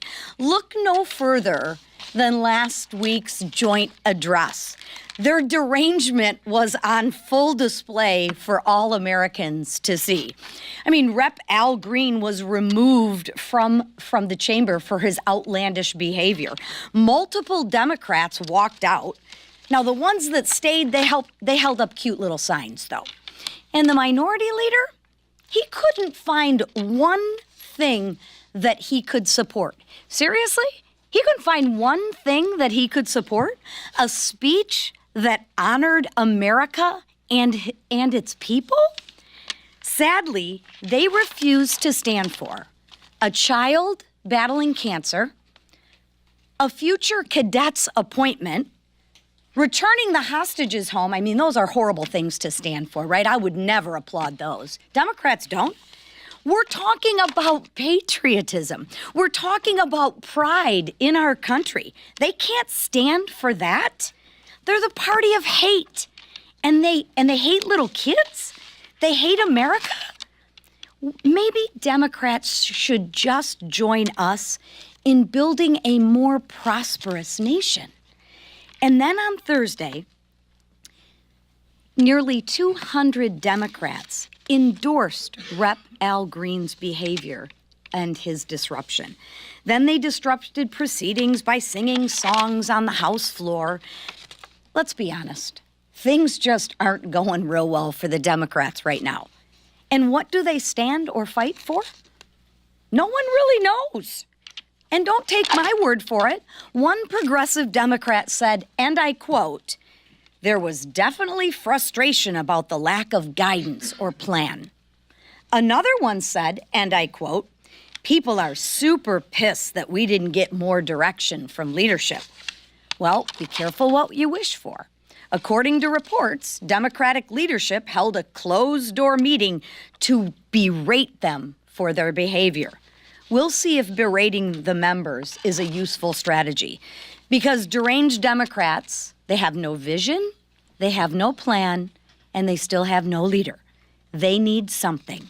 And since their leadership has given them no guidance, as a member of House Republican leadership, I encourage Democrats to stay the course.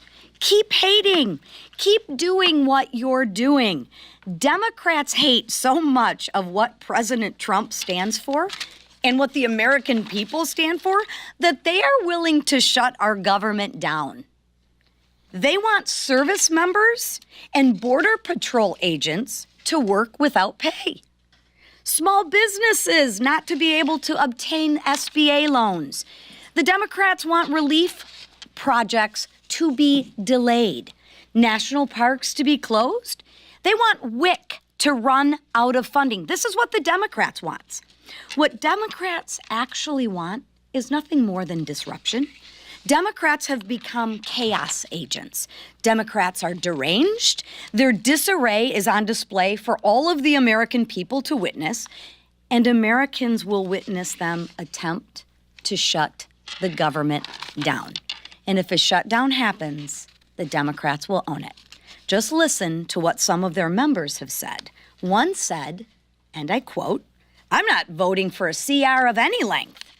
Now, they might want to read the text before they say that, because the text wasn't even out when they said that. Another said, "We'd rather close down the government." And look at the House Democratic leadership letter from Friday, just filled with lies. I mean, nothing but lies. It says that this clean CR is filled with cuts. The American people are smarter than that. A clean CR, listen to it, continues to fund the government. They might need to go back and take a high school civics course. Or perhaps they're just intentionally lying or fear-mongering. I'll presume that it's the latter. But despite this, House Republicans will remain focused. We will continue to focus on fighting for common sense. We will not be distracted from delivering on the mandate for the American people. We will pass this clean CR, which freezes spending to keep the government open. It protects Social Security, Medicare, and Medicaid, and allows ICE to continue deporting illegals. It will give the Trump administration time to secure our border, and it will give Congress time to focus on delivering on the mandate in our one big beautiful bill. President Trump supports it, and we just heard the same from Vice President J.D. Vance this morning. I look forward to seeing Democrats explain to their constituents why they collectively want to shut the government down. It'll be an interesting week. So now I'd like to turn it over to Representative Celeste Malloy, a member of the House Committee on Appropriations. Celeste? I'm here to tell you why I plan on supporting the CR. As a brand new member of the Appropriations Committee and a fairly new member of Congress, I ran on right-sizing our government, cutting back government overreach, and eliminating waste, fraud, and abuse. Usually we don't think of a CR as the way to do that, but we have an administration I think has demonstrated a commitment to finding waste, fraud, and abuse and making sure we're not paying for more government than we need. And in that context, I feel good about continuing to fund the government so that Congress and the administration has time to go find the places that we need to cut back and where we need to increase spending, like the biggest raise for junior enlisted officers in the military that we've given them in a generation. This allows us to focus on tackling the waste, fraud, and abuse without any poison pills. And I think that's what's best for the American people. I think that's what's best for my constituents. So I'm going to support the CR and then get to work as a new appropriator on making sure we're doing our constitutional duty of controlling the purse strings and appropriating for next year.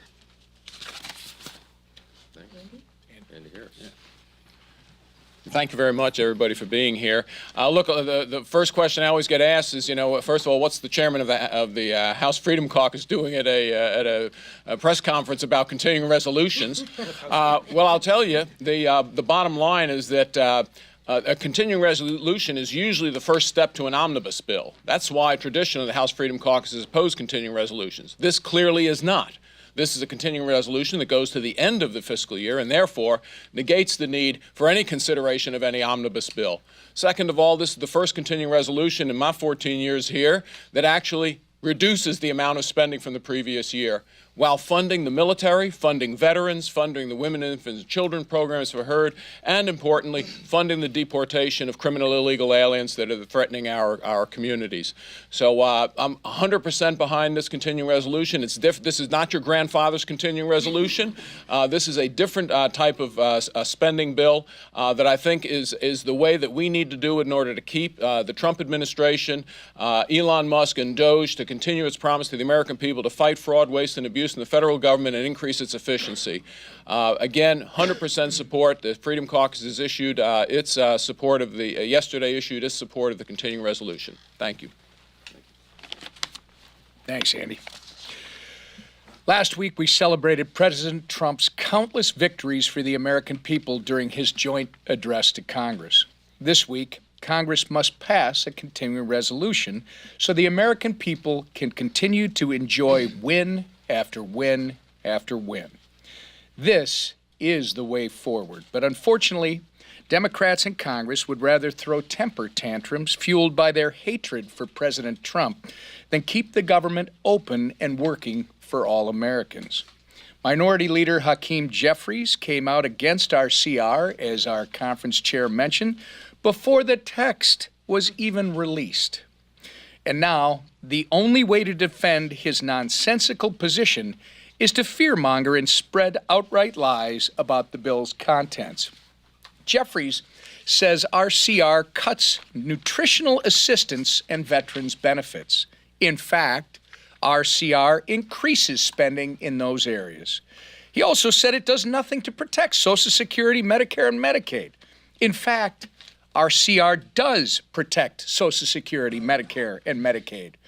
And it does all of this while keeping overall spending below current levels. His lies are shameful. Congressional Democrats have made it clear where they stand, and it is not with the American people. Remember, a vote against our CR is a vote to shut down the government and strip resources from service members, veterans, vulnerable children, the elderly, and many, many more Americans. But don't just take my word for it. It's the same message Democrats have preached for years. Today, House Republicans will pass a responsible CR to keep the government open and to ensure American communities are taken care of. Will any Democrats join us, or will they continue to put their hypocrisy on full display? We're going to see. With that, I turn it over to our leader, Steve Scalise. Thank you, Whip. Last week, all Americans who watched the State of the Union saw a very triumphant President Trump who's returned to the White House with even more energy, more vigor, and more focus to work for the American people than ever before. Laying out in just 6 short weeks how much he's already done to fulfill the promises of the campaign, to deliver on the mandate that 77 million Americans came to the polls and said, we want to change the way Washington works. And they sent President Trump and J.D. Vance as the vice president to go and accomplish those things. And in 6 short weeks, so many of those things have already been accomplished, or the work and the foundation has been laid to get that done. And what did we see from the Democrats? As Lisa McClain talked about, sitting down, not even celebrating a 13-year-old boy who just beat his battle with cancer and was made an honorary member of the Secret Service. One of the most touching moments I've seen in a lot of State of the Unions, and they couldn't even stand up for that. My friends, the Democrat Party of today is a leaderless, rudderless ship. They have no direction. They have no ideas. They have no concern about the successes of the American people. They can't applaud victories for the American people. They couldn't even applaud paying tribute to the widow of a woman whose husband, as a police officer, was slain in the line of duty. That's who the Democrat Party in Washington is. So many Americans who consider themselves Democrats have left that party because the Democrat Party has left them behind. A lot of those Democrats voted for Donald Trump and voted to put us in the majority, both in the House and Senate, because they're tired of the hatred and the anger that fuels today's Democrat Party. They want to see people that are going to go to work fighting for them. And that's what we're doing. Today's another example of the House doing its job. We have a responsibility to deliver for the American people, and we're going to do it with or without the Democrat Party. You know, a lot of Democrats we all get to bring a guest to the State of the Union. A lot of them brought federal workers as their guests to the State of the Union. They seem to act like they care about federal workers. You saw a lot of Democrats over the last few weeks show up at federal buildings with some federal employees who haven't been able to find their federal headquarters to go to work for the last 3 years, using COVID as an excuse, but they showed up to protest, to rally against rooting out waste, fraud, and abuse in government. But ironically, those same Democrats who claim to care about federal workers, today almost all of them will vote to furlough those federal workers that they claim to care about. How's that for showing appreciation for the people who work for this federal government? You know, and all of them have said quotes, and the speakers laid out a great video that lays out a lot of the quotes that Democrats have made over the years about shutting down government. Yet today, many of them will vote to shut down the government. And for what reason? As it's been pointed out, Hakeem Jeffries came out against the bill before the text was even filed. And still to this day, if you watched in Rules Committee last night, you heard lie after lie by Democrats who were saying things that aren't even in the bill. You know, maybe 99 pages is too long for some of them to read. We gave them the whole weekend to read the bill. They can still read it through today. The vote's going to be this afternoon. But they don't want to read the bill. They don't want to know what's really in the bill. They're just fueled by anger. Anger that Donald Trump won the election. Anger that 77 million people went to the polls and demanded a change in the way Washington works. Well, I've got a message for my Democrat friends out there. Whether you like it or not, the American people demanded change, and we're going to deliver that change for them with or without this wild, reckless, far-left, progressive Democrat Party of today. They don't represent the American people. They're fighting against the will of the American people. But we, as the Republican majority, are going to deliver for those families who are struggling, who want relief, who want help, who want to get Washington off of their back and want lower costs. We're going to do that. We passed a bill over to the Senate. We're going to urge our Senate, once we finish this bill, the Senate's got to start moving on the House budget that we sent to them weeks ago. Everybody's got a job to do around here. We're going to do ours today. And the leader who's heading that effort up is our Speaker, Mike Johnson. Thanks so much, Mr. Leader. Thanks for these extraordinary members who are behind us and participating this morning. I think the leaders stated it well, and others have said it well this morning. This is a moment of great change in Washington. It's also a moment of clarity and real contrast. The contrast was on display last week on the House floor. It was a shameful display by the Democrats. They are flailing, as is noted. They have no leader, no vision, no plan, no platform they can run on, because that was repudiated in the election. And they're in a panic mode right now. And so you see them lashing out. You see increasing profanity. There are many stories, many of you have written about this new track they've taken, the new strategy where they just scream and shout and curse at everyone. I don't think that's going to be very productive either. And you also see the contrast going on this morning. They either have an issue with reading comprehension, or they are attempting to run one of the most shameful misinformation campaigns that we've ever seen in our lives. We filed that the CR, the continuing resolution, on Saturday, and as was noted, they had already come out panning the bill that literally had not yet been seen. They said, quote, this is the House Democrat leadership team's statement on Friday. Remember, the bill was filed on Saturday afternoon. On Friday, they said, quote, Republicans have decided to introduce a partisan continuing resolution that threatens to cut funding for health care, nutritional assistance, and veterans benefits through the end of the year. Every single word of that is a lie. They just made it up. They didn't read the bill. It's nonsense. People are not buying this. And you see the contrast between one party, which is leading, moving the ball forward for the American people, and the other that is just screaming. Then the Democrats start parroting this talking point in interviews all weekend on CNN. They said, quote, it's so harmful to the American people. You know, cutting Medicaid, cutting Medicare, threatening Social Security, cutting veteran benefits. It's all a lie. You can all read the bills, 99 pages. This clean CR contains no poison pill riders, no policy riders there at all, no cuts to Medicare, Medicaid, or Social Security, zero, no cuts to veterans benefits, zero. In fact, as was noted, we plus up the accounts for veterans. And respectfully, I'm just going to say this to every reporter in the room, that if you're allowing Democrats to make these intentionally false, scurrilous claims without pushback, then you're aiding and abetting the spreading this misinformation. I would just ask you to call them on it. The American people deserve that. They deserve that clarity from our press corps. Make them point it out to you. They can't, of course.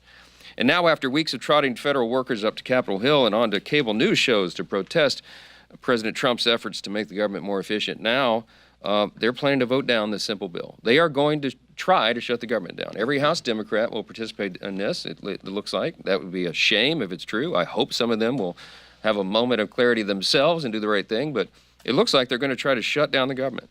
It's a striking new posture for Democrats who have always said they've just been apoplectic about the prospect of government shutdowns. I put a video out about an hour ago on social media. I encourage you to go see that.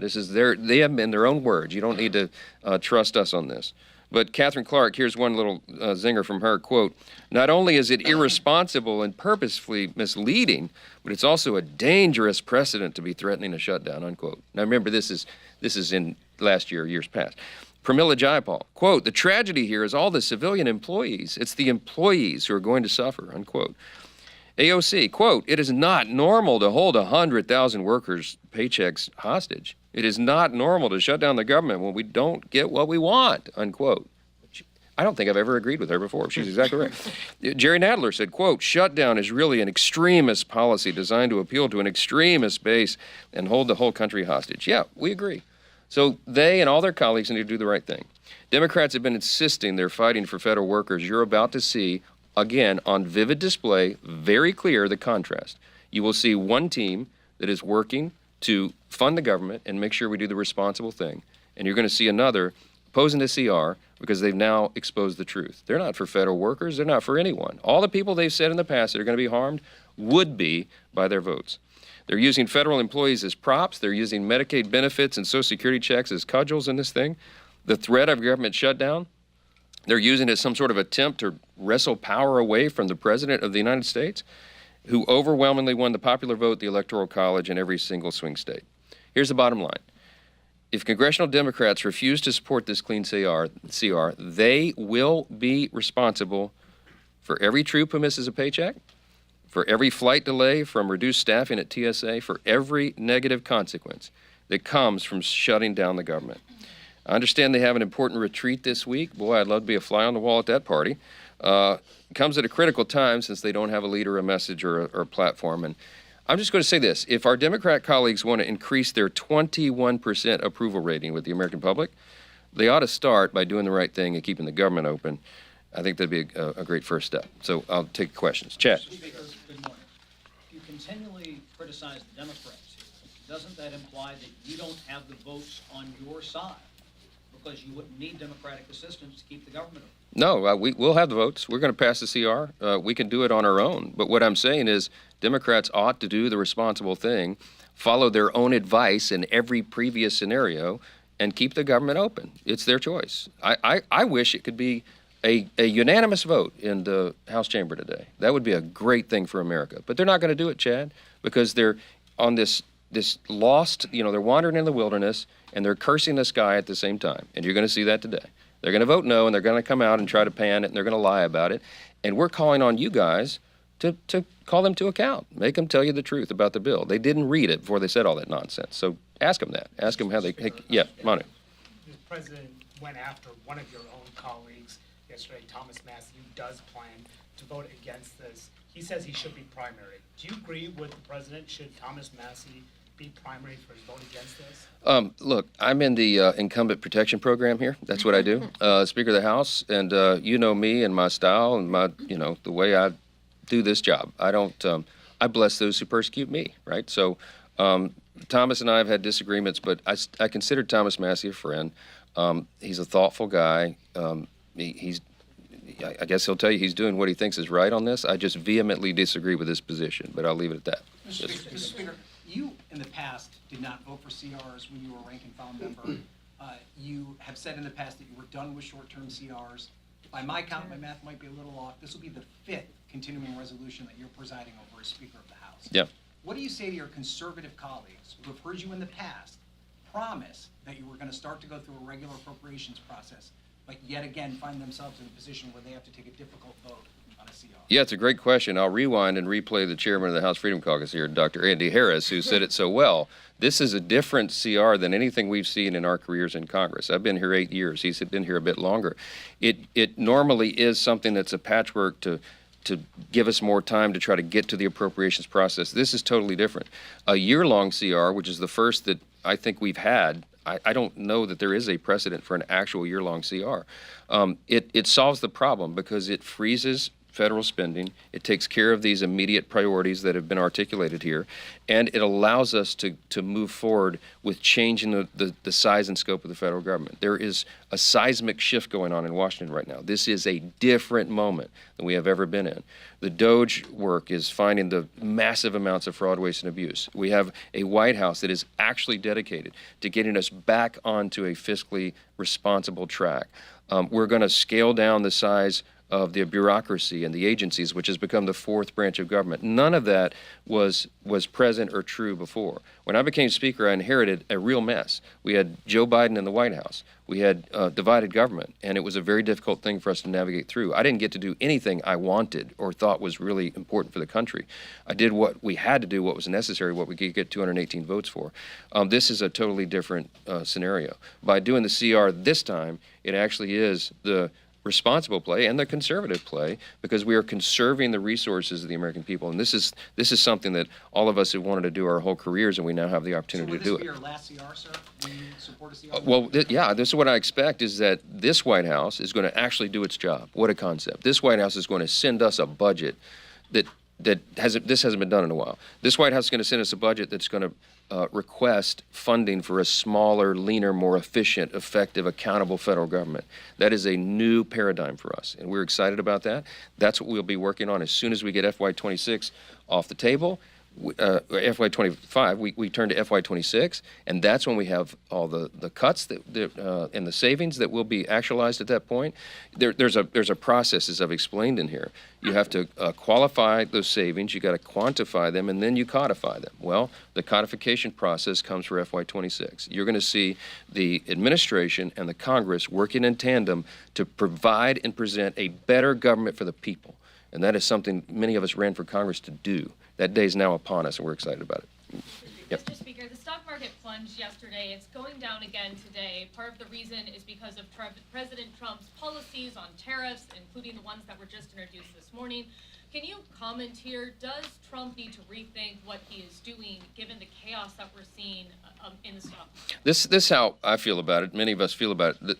The president has already proven what he can do on the economy. This is not theoretical. Look at the first term of the Trump administration. Prior to COVID, we've talked about this many times in here. After the first 2 years of the Trump administration, we had the greatest economy in the history of the world, not just the U.S. Go check it. We had every demographic was doing better. All boats were rising. We had a thriving U.S. economy. We were booming, and that's because of the policies and the strategy that President Trump led and delivered. We cut taxes, we cut regulations, we let people keep more money in their pocket, and we made America the first priority. That is what he is doing again. Now he's got to reshake and shape things because it's in a real mess. The last 4 years was a disaster in economic policy and every other measurement of public policy. So what President Trump is doing, I think of it sort of like when you're playing billiards and you're playing pool, right? You go on the table and the balls are racked, right? And you hit it as hard as you can. This is many people's strategy in the game. You hit it as hard as you can to break up the balls on the table and send them spread. Then you play the strategy of sinking them in the holes, right? That's what we're doing right now. It is a shakeup. And he said, there's going to be a shakeup right now, but this is what's required, in my mind, to start the process of repairing and restoring the American economy. I believe that the strategy is going to work. I believe that, you know, sometimes when you shake up, that it's a violent thing on the table, right, in the game metaphor.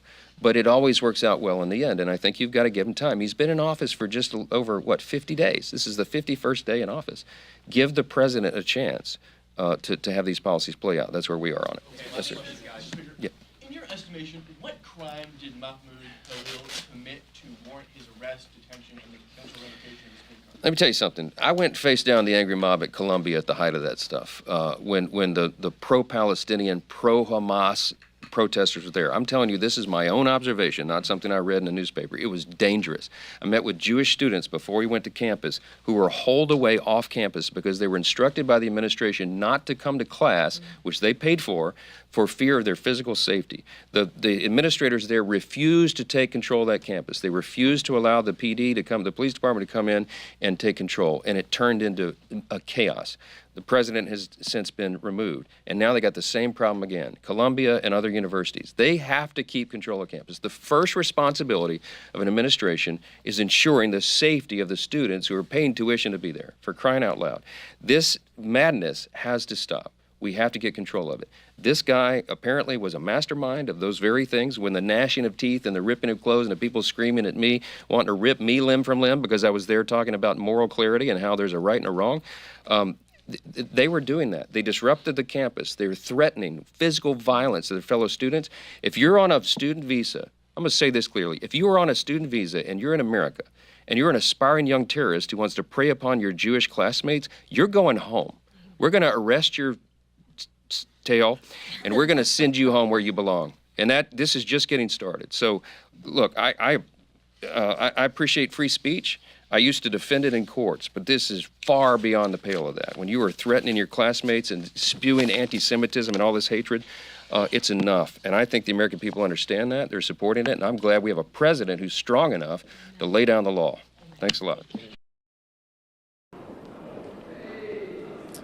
Well, this was a big vote on the House floor. The Republicans stood together, and we had one Democrat vote with us to do the right thing, and that is to fund the government. This was a clean CR. It freezes funding. It's a responsible thing to do, and we're ensuring that troops continue to get their paychecks and TSA agents continue to do their work and be paid, and essential workers on the border and elsewhere are doing their jobs.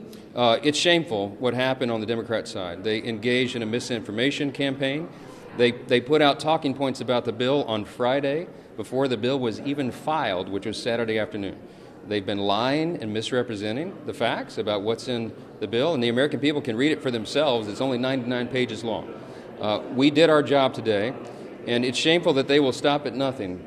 They will suggest that this bill is something that it's not, and they will run out the clock to shut down the government in a desperate attempt to stop the America First agenda. But I will tell you that President Trump and Republicans in Congress will stop at nothing to deliver on that agenda. We are going to continue to work hard. We will continue to stick together and get this job done, and it's an essential one. Now that the government funding bill has been passed out of the House, we send it to the Senate, and it falls on the desk of Chuck Schumer. He is the leader of the Democrats on that side, and he must determine whether he wants to fund the government, do the responsible thing, or whether he wants to shut the government down. And I certainly hope that there are enough Democrats in the Senate who have a conscience, who will do the right thing by the American people, and take care of business over there. So, any questions? Anybody? Are you expecting a shutdown? I certainly hope not. I believe they'll do it. I believe the Republicans will stick together in the Senate as we have in the House. And I hope there are at least a number of Democrats in the Senate who will do the right thing. If not, this will be on their shoulders, and everybody in America knows that. Mr. Speaker, on the other legislative undertaking, reconciliation, some senators yesterday suggested that they can get the ball rolling by sometime like August, which is far beyond your time. August is far too late. No, we're going to move that ball a lot faster than that. And we'll be talking with our colleagues and friends, Republican leadership in the Senate about this. They will be working the rest of this week, and then I think both chambers are doing district work next week. When we get back, this will begin in earnest, and we'll have leaders and lieutenants, committee chairs of jurisdiction in both chambers working together to begin that process, to finish up the resolution and move forward with budget reconciliation. That's going to be a very important thing for the country. A rescissions package, a lot of folks have spoken about that in part with this continuing resolution. What's the status of that? We anticipate that we will get a rescissions package from the White House as soon as all the calculations are made. The reason we took this step now is to allow for that process to continue to play out. And the DOGE efforts and the other things that are happening in the administration are very important for the American people, because ultimately what we're going to be able to do is downsize the size and scope of the federal government, make it work more efficiently and effectively for the people, and identify these extraordinary areas of fraud, waste, and abuse and eliminate that. So a rescission request from the White House would come over appropriately in the right timing when they have the calculations done, and Congress will do its job there. We are going to deliver for the American people. Thank you, guys. We're not sure yet. They're working on the calculations, which is the reason we could not include it today. But we do anticipate that. We're going to work hand in hand with the White House, and I want to compliment President Trump on his ability to be so involved that he's watching this step by step. He is determined to deliver for the people, and we are as well. So this is a well-coordinated effort between the White House and our Senate Republican colleagues and House Republicans. And we'll continue to work in that partnership to get this agenda done. Thank you. Please allow me to introduce our headliner speaker for this season. He began his career serving in the United States Marine Corps for 4 years, including a tour in Iraq. Upon returning home, he went to law school, became an investor in startups across the Midwest, and penned the best-selling memoir, Hillbilly Elegy. In 2022, he was elected to the U.S. Senate, representing the state of Ohio, where he served for 2 years. During his time in the Senate, he worked closely with NLC to advocate rail safety legislation in Congress and to make communities safer, co-sponsoring the Railway Safety Act of 2023. Last year, he stepped up to join President Donald Trump in his presidential campaign and was elected Vice President of the United States in November of 2024.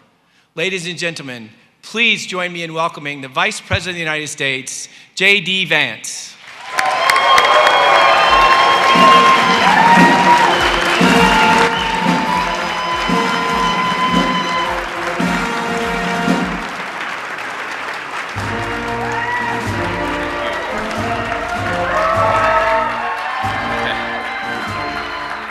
Thank you all. Thank you. Please take a seat. It's good to see everybody. Good afternoon, and thank you all for having me. Thank you to Councilman Kramer for the kind introduction. I was talking with him backstage a little bit. My wife and I both love the city of Louisville, and have spent a lot of time there. So thank you for being here. It means a lot, and thanks for the kind words. And I'd say to all of you, whenever I was in the Senate and I welcomed a group from Ohio, and I know you guys represent the entire country or cities and municipalities all over the country, I would always just say, enjoy the town because it is your city. And I think that Washington is a beautiful place. It's a beautiful place to spend a few days. I know you guys have some work to do, but I also think it's important to get out there and see the people's city. It was built with your tax dollars. I think these incredible buildings and museums are supported by all of you and, of course, by all the people that you represent. And so I hope you enjoy your time in Washington, D.C. So I know you're all busy, and I know it's never easy to come here to Washington, especially on a Monday. So I appreciate the effort involved in getting here, and I also appreciate the mission of this conference. The work you all do back home is extremely important.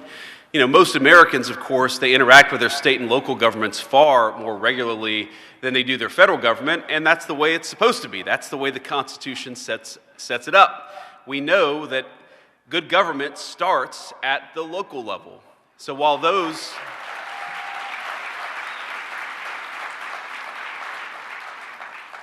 of us in Washington certainly take up most of the press attention, and we do that whether we want to or not, I want to acknowledge the enormous impact local governments have on the lives of our great American citizens. Now, the Trump administration believes in the wisdom of federalism and leaving local issues to local officials.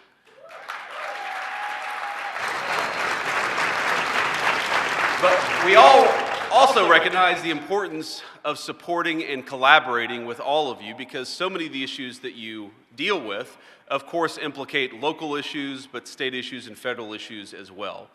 And one area of shared interest between President Trump and I think every single person in this room is the importance of providing good housing for our citizens at a reasonable and affordable cost. And I have to say, I'm hard-pressed to think of a time in my 40 years of life where it's been so hard for normal American citizens to afford a home.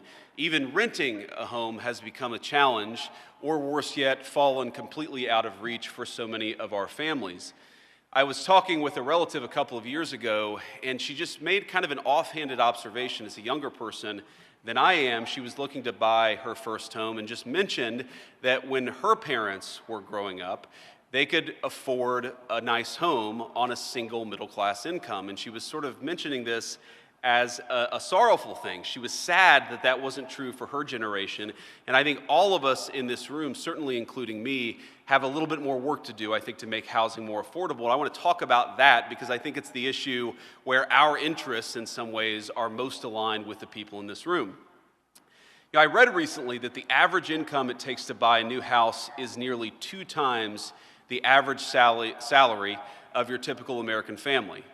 Not the average American worker, but the combined incomes of a husband and wife, and that's just not acceptable or sustainable in the United States of America. We want Americans to be able to afford the American dream of homeownership because we know that when people own their homes, it makes them a stakeholder.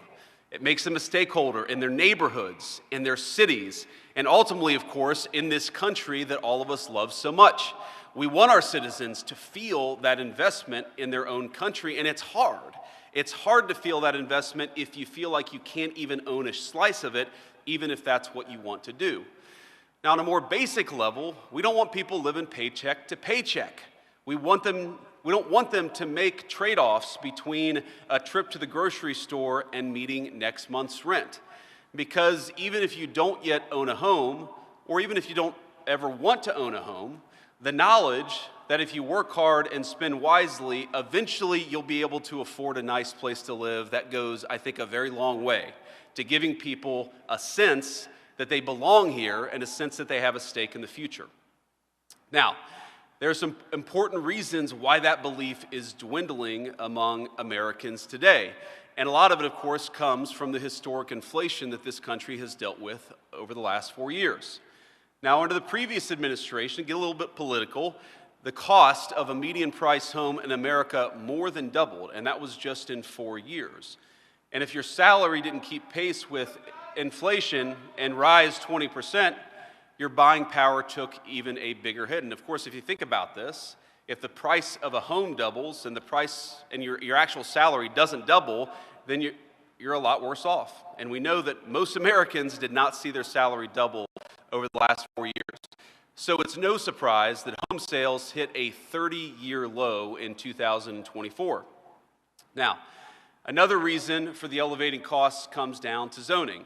And the reality, as you all know, is that zoning is an area where federal authority is actually quite limited. And I'm sure none of you want the federal government in the business of mandating how cities and towns handle local laws, and that's certainly not what we want to do either. But I would ask everyone in this room is to be good partners with us, and certainly partners with your citizens, and think about how we can improve the costs of the costs of housing for our citizens. And I think one of the ways that we're going to have to do that is by being a little bit smarter about our local zoning rules. And in particular, when I think about zoning, I can't help but think about it without, of course, the communities that I know best, which are those that I represented in the state of Ohio. And Columbus, Ohio in particular, I assume we've got some Columbus people here. And, Columbus is a boomtown in so many ways. I've got, relatives and family members who live there, who love Columbus. It's a magnet because it's had so much economic development. But one of the things that I worry about when I look at a city like Columbus or, Miami, which became a boomtown during the COVID years, is the unaffordability of housing. And we've got to fix that. If we actually want these places to be magnets, not just for jobs and investment, but also the dreams of our young people, we've got to actually make it easier to build homes. And in particular, I think the city of Austin has done a pretty interesting job.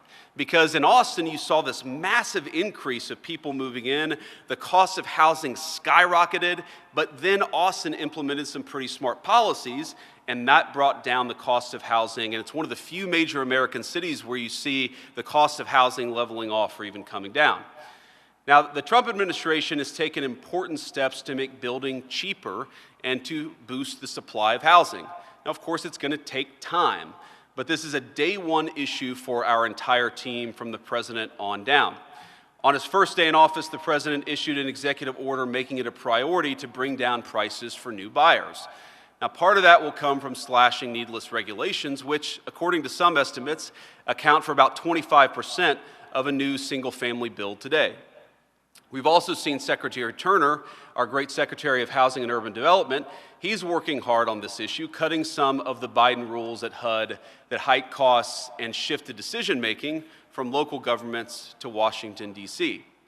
And Secretaries Burgum and Wright, and certainly Administrator Zeldin at the EPA, are putting in important work to bring down the cost of energy, which is, of course, a critical input to the cost of building a home, to say nothing, of course, of heating one and keeping its lights on. But I actually want to focus on something a little bit different because I think this is one of the areas where what the Trump administration can do and has done is going to be one of the major drivers of bringing down the cost of housing. Now, local zoning, regulations, the cost of energy, these things are about the supply of housing. How do we get more houses out there to be built? But I think it's important to talk about the demand side of the housing market. And so much of what we're doing in the Trump administration when it comes to the immigration issue is framed about law enforcement, about reducing fentanyl coming into our communities. And that is true. That is a big part of why we're doing what we're doing at the border. But when we talk about housing and why costs are so high, we don't talk enough about demand. And one of the drivers of increased housing demand, we know, is that we've got a lot of people over the last 4 years who have come into the country illegally. And that's something we have to work on if we want to meaningfully reduce the cost of housing too. Now just think about this. If you allow 20 million people to compete with American citizens for the cost of homes, you are going to have a large and frankly completely preventable spike in the demand for housing. And that is what we, of course, have seen, because while we made it a little bit hard to build homes in this country over the last 4 years, we've also, unfortunately, made it way too easy for people to compete against American citizens for the precious homes that are in our country to begin with. Now, I'll say this, it's actually not just an American problem either. If you go to Canada, where because of their laws and regulations, they've seen a massive increase in the number of people who have come into their country. You go to the United Kingdom, you go across the world, and you see a very consistent relationship between a massive increase in immigration and a massive increase in housing prices. And we have to be honest about that. Well, I see one of our nice representatives out here wants to actually, I guess, continue to flood the country with illegal immigrants, making your communities and citizens unaffordable.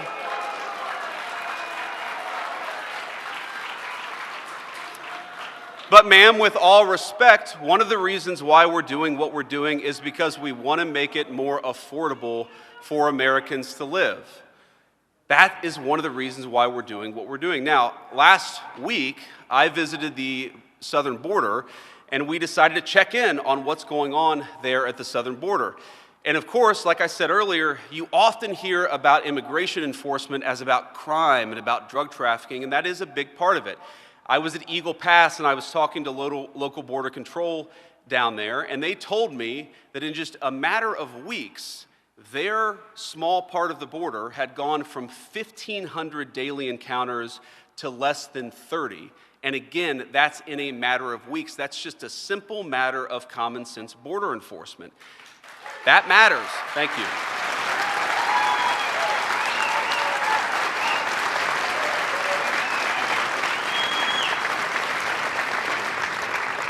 And let's talk about why it matters. I mentioned housing, but one of the things I heard down there, I was talking to the mayor in that community, and he said it's incredibly stressful on local resources. It's stressful on their local hospitals. It's stressful on their local schools to have this massive increase. And so while, look, I recognize there's a diversity of opinions here, clearly there is, I also think it's important to be honest about those disagreements, to acknowledge those disagreements, but to say that the reason why we care about border security is because we want your communities to be safer, we want them to be more affordable, we want there to be less drugs in our country, and we want your citizens to be able to live the American dream. It is the birthright of every single one of our citizens, and we're going to fight for it every single day.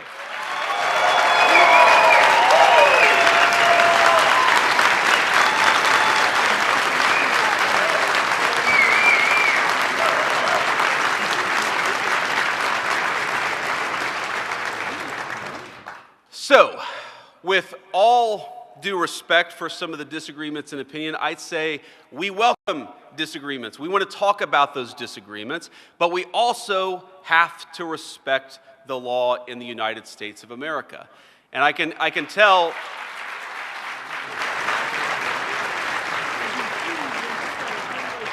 And I can tell you that, yes, of course, you're going to disagree with some of our policies. That's okay. Come and tell us when you disagree with our policies, and we'll have a conversation about it. Maybe don't shout it in front of 2,000 people. I can't even hear what you're saying, sir. But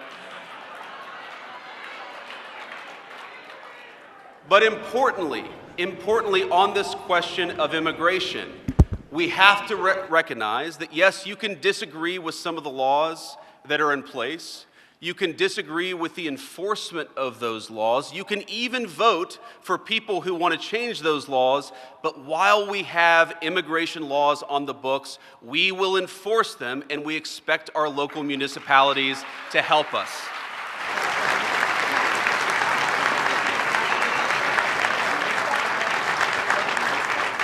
So it will be the policy of the Trump administration to enforce the nation's laws, and it will be the policy of the Trump administration to say that it is not up to local cities to choose which federal laws that they're going to enforce. It's important. We can't do immigration enforcement with sanctuary cities. We've got to have everybody respecting the law, and that is going to be one of the major policy focuses, of course, of the Trump administration, and it already has been. And I want to just say one final point about this issue of housing and of the strains that immigration and illegal immigration in particular put on our housing stock.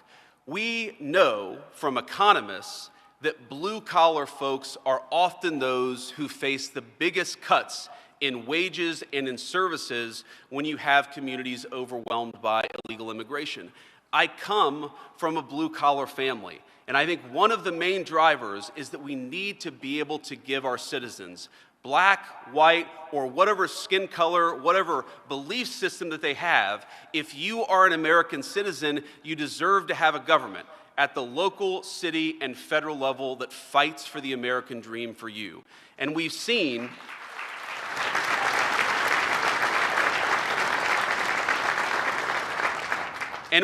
yes, over the Biden administration, but let's be honest, over 40 years of American policy, we've seen a lot of our blue-collar Americans, urban and rural, struggling to afford a home, struggling to raise their kids in safe communities, struggling to look to the future with hope and optimism. And so, with all respect for policy disagreements, I think that one thing that unites us in this room is that we want to give our blue-collar people in the United States of America a shot at the American dream again. We may disagree about how exactly to do it, but let's do it together. Let's fight for our people together, and let's reinvigorate the American dream for the American citizen once again.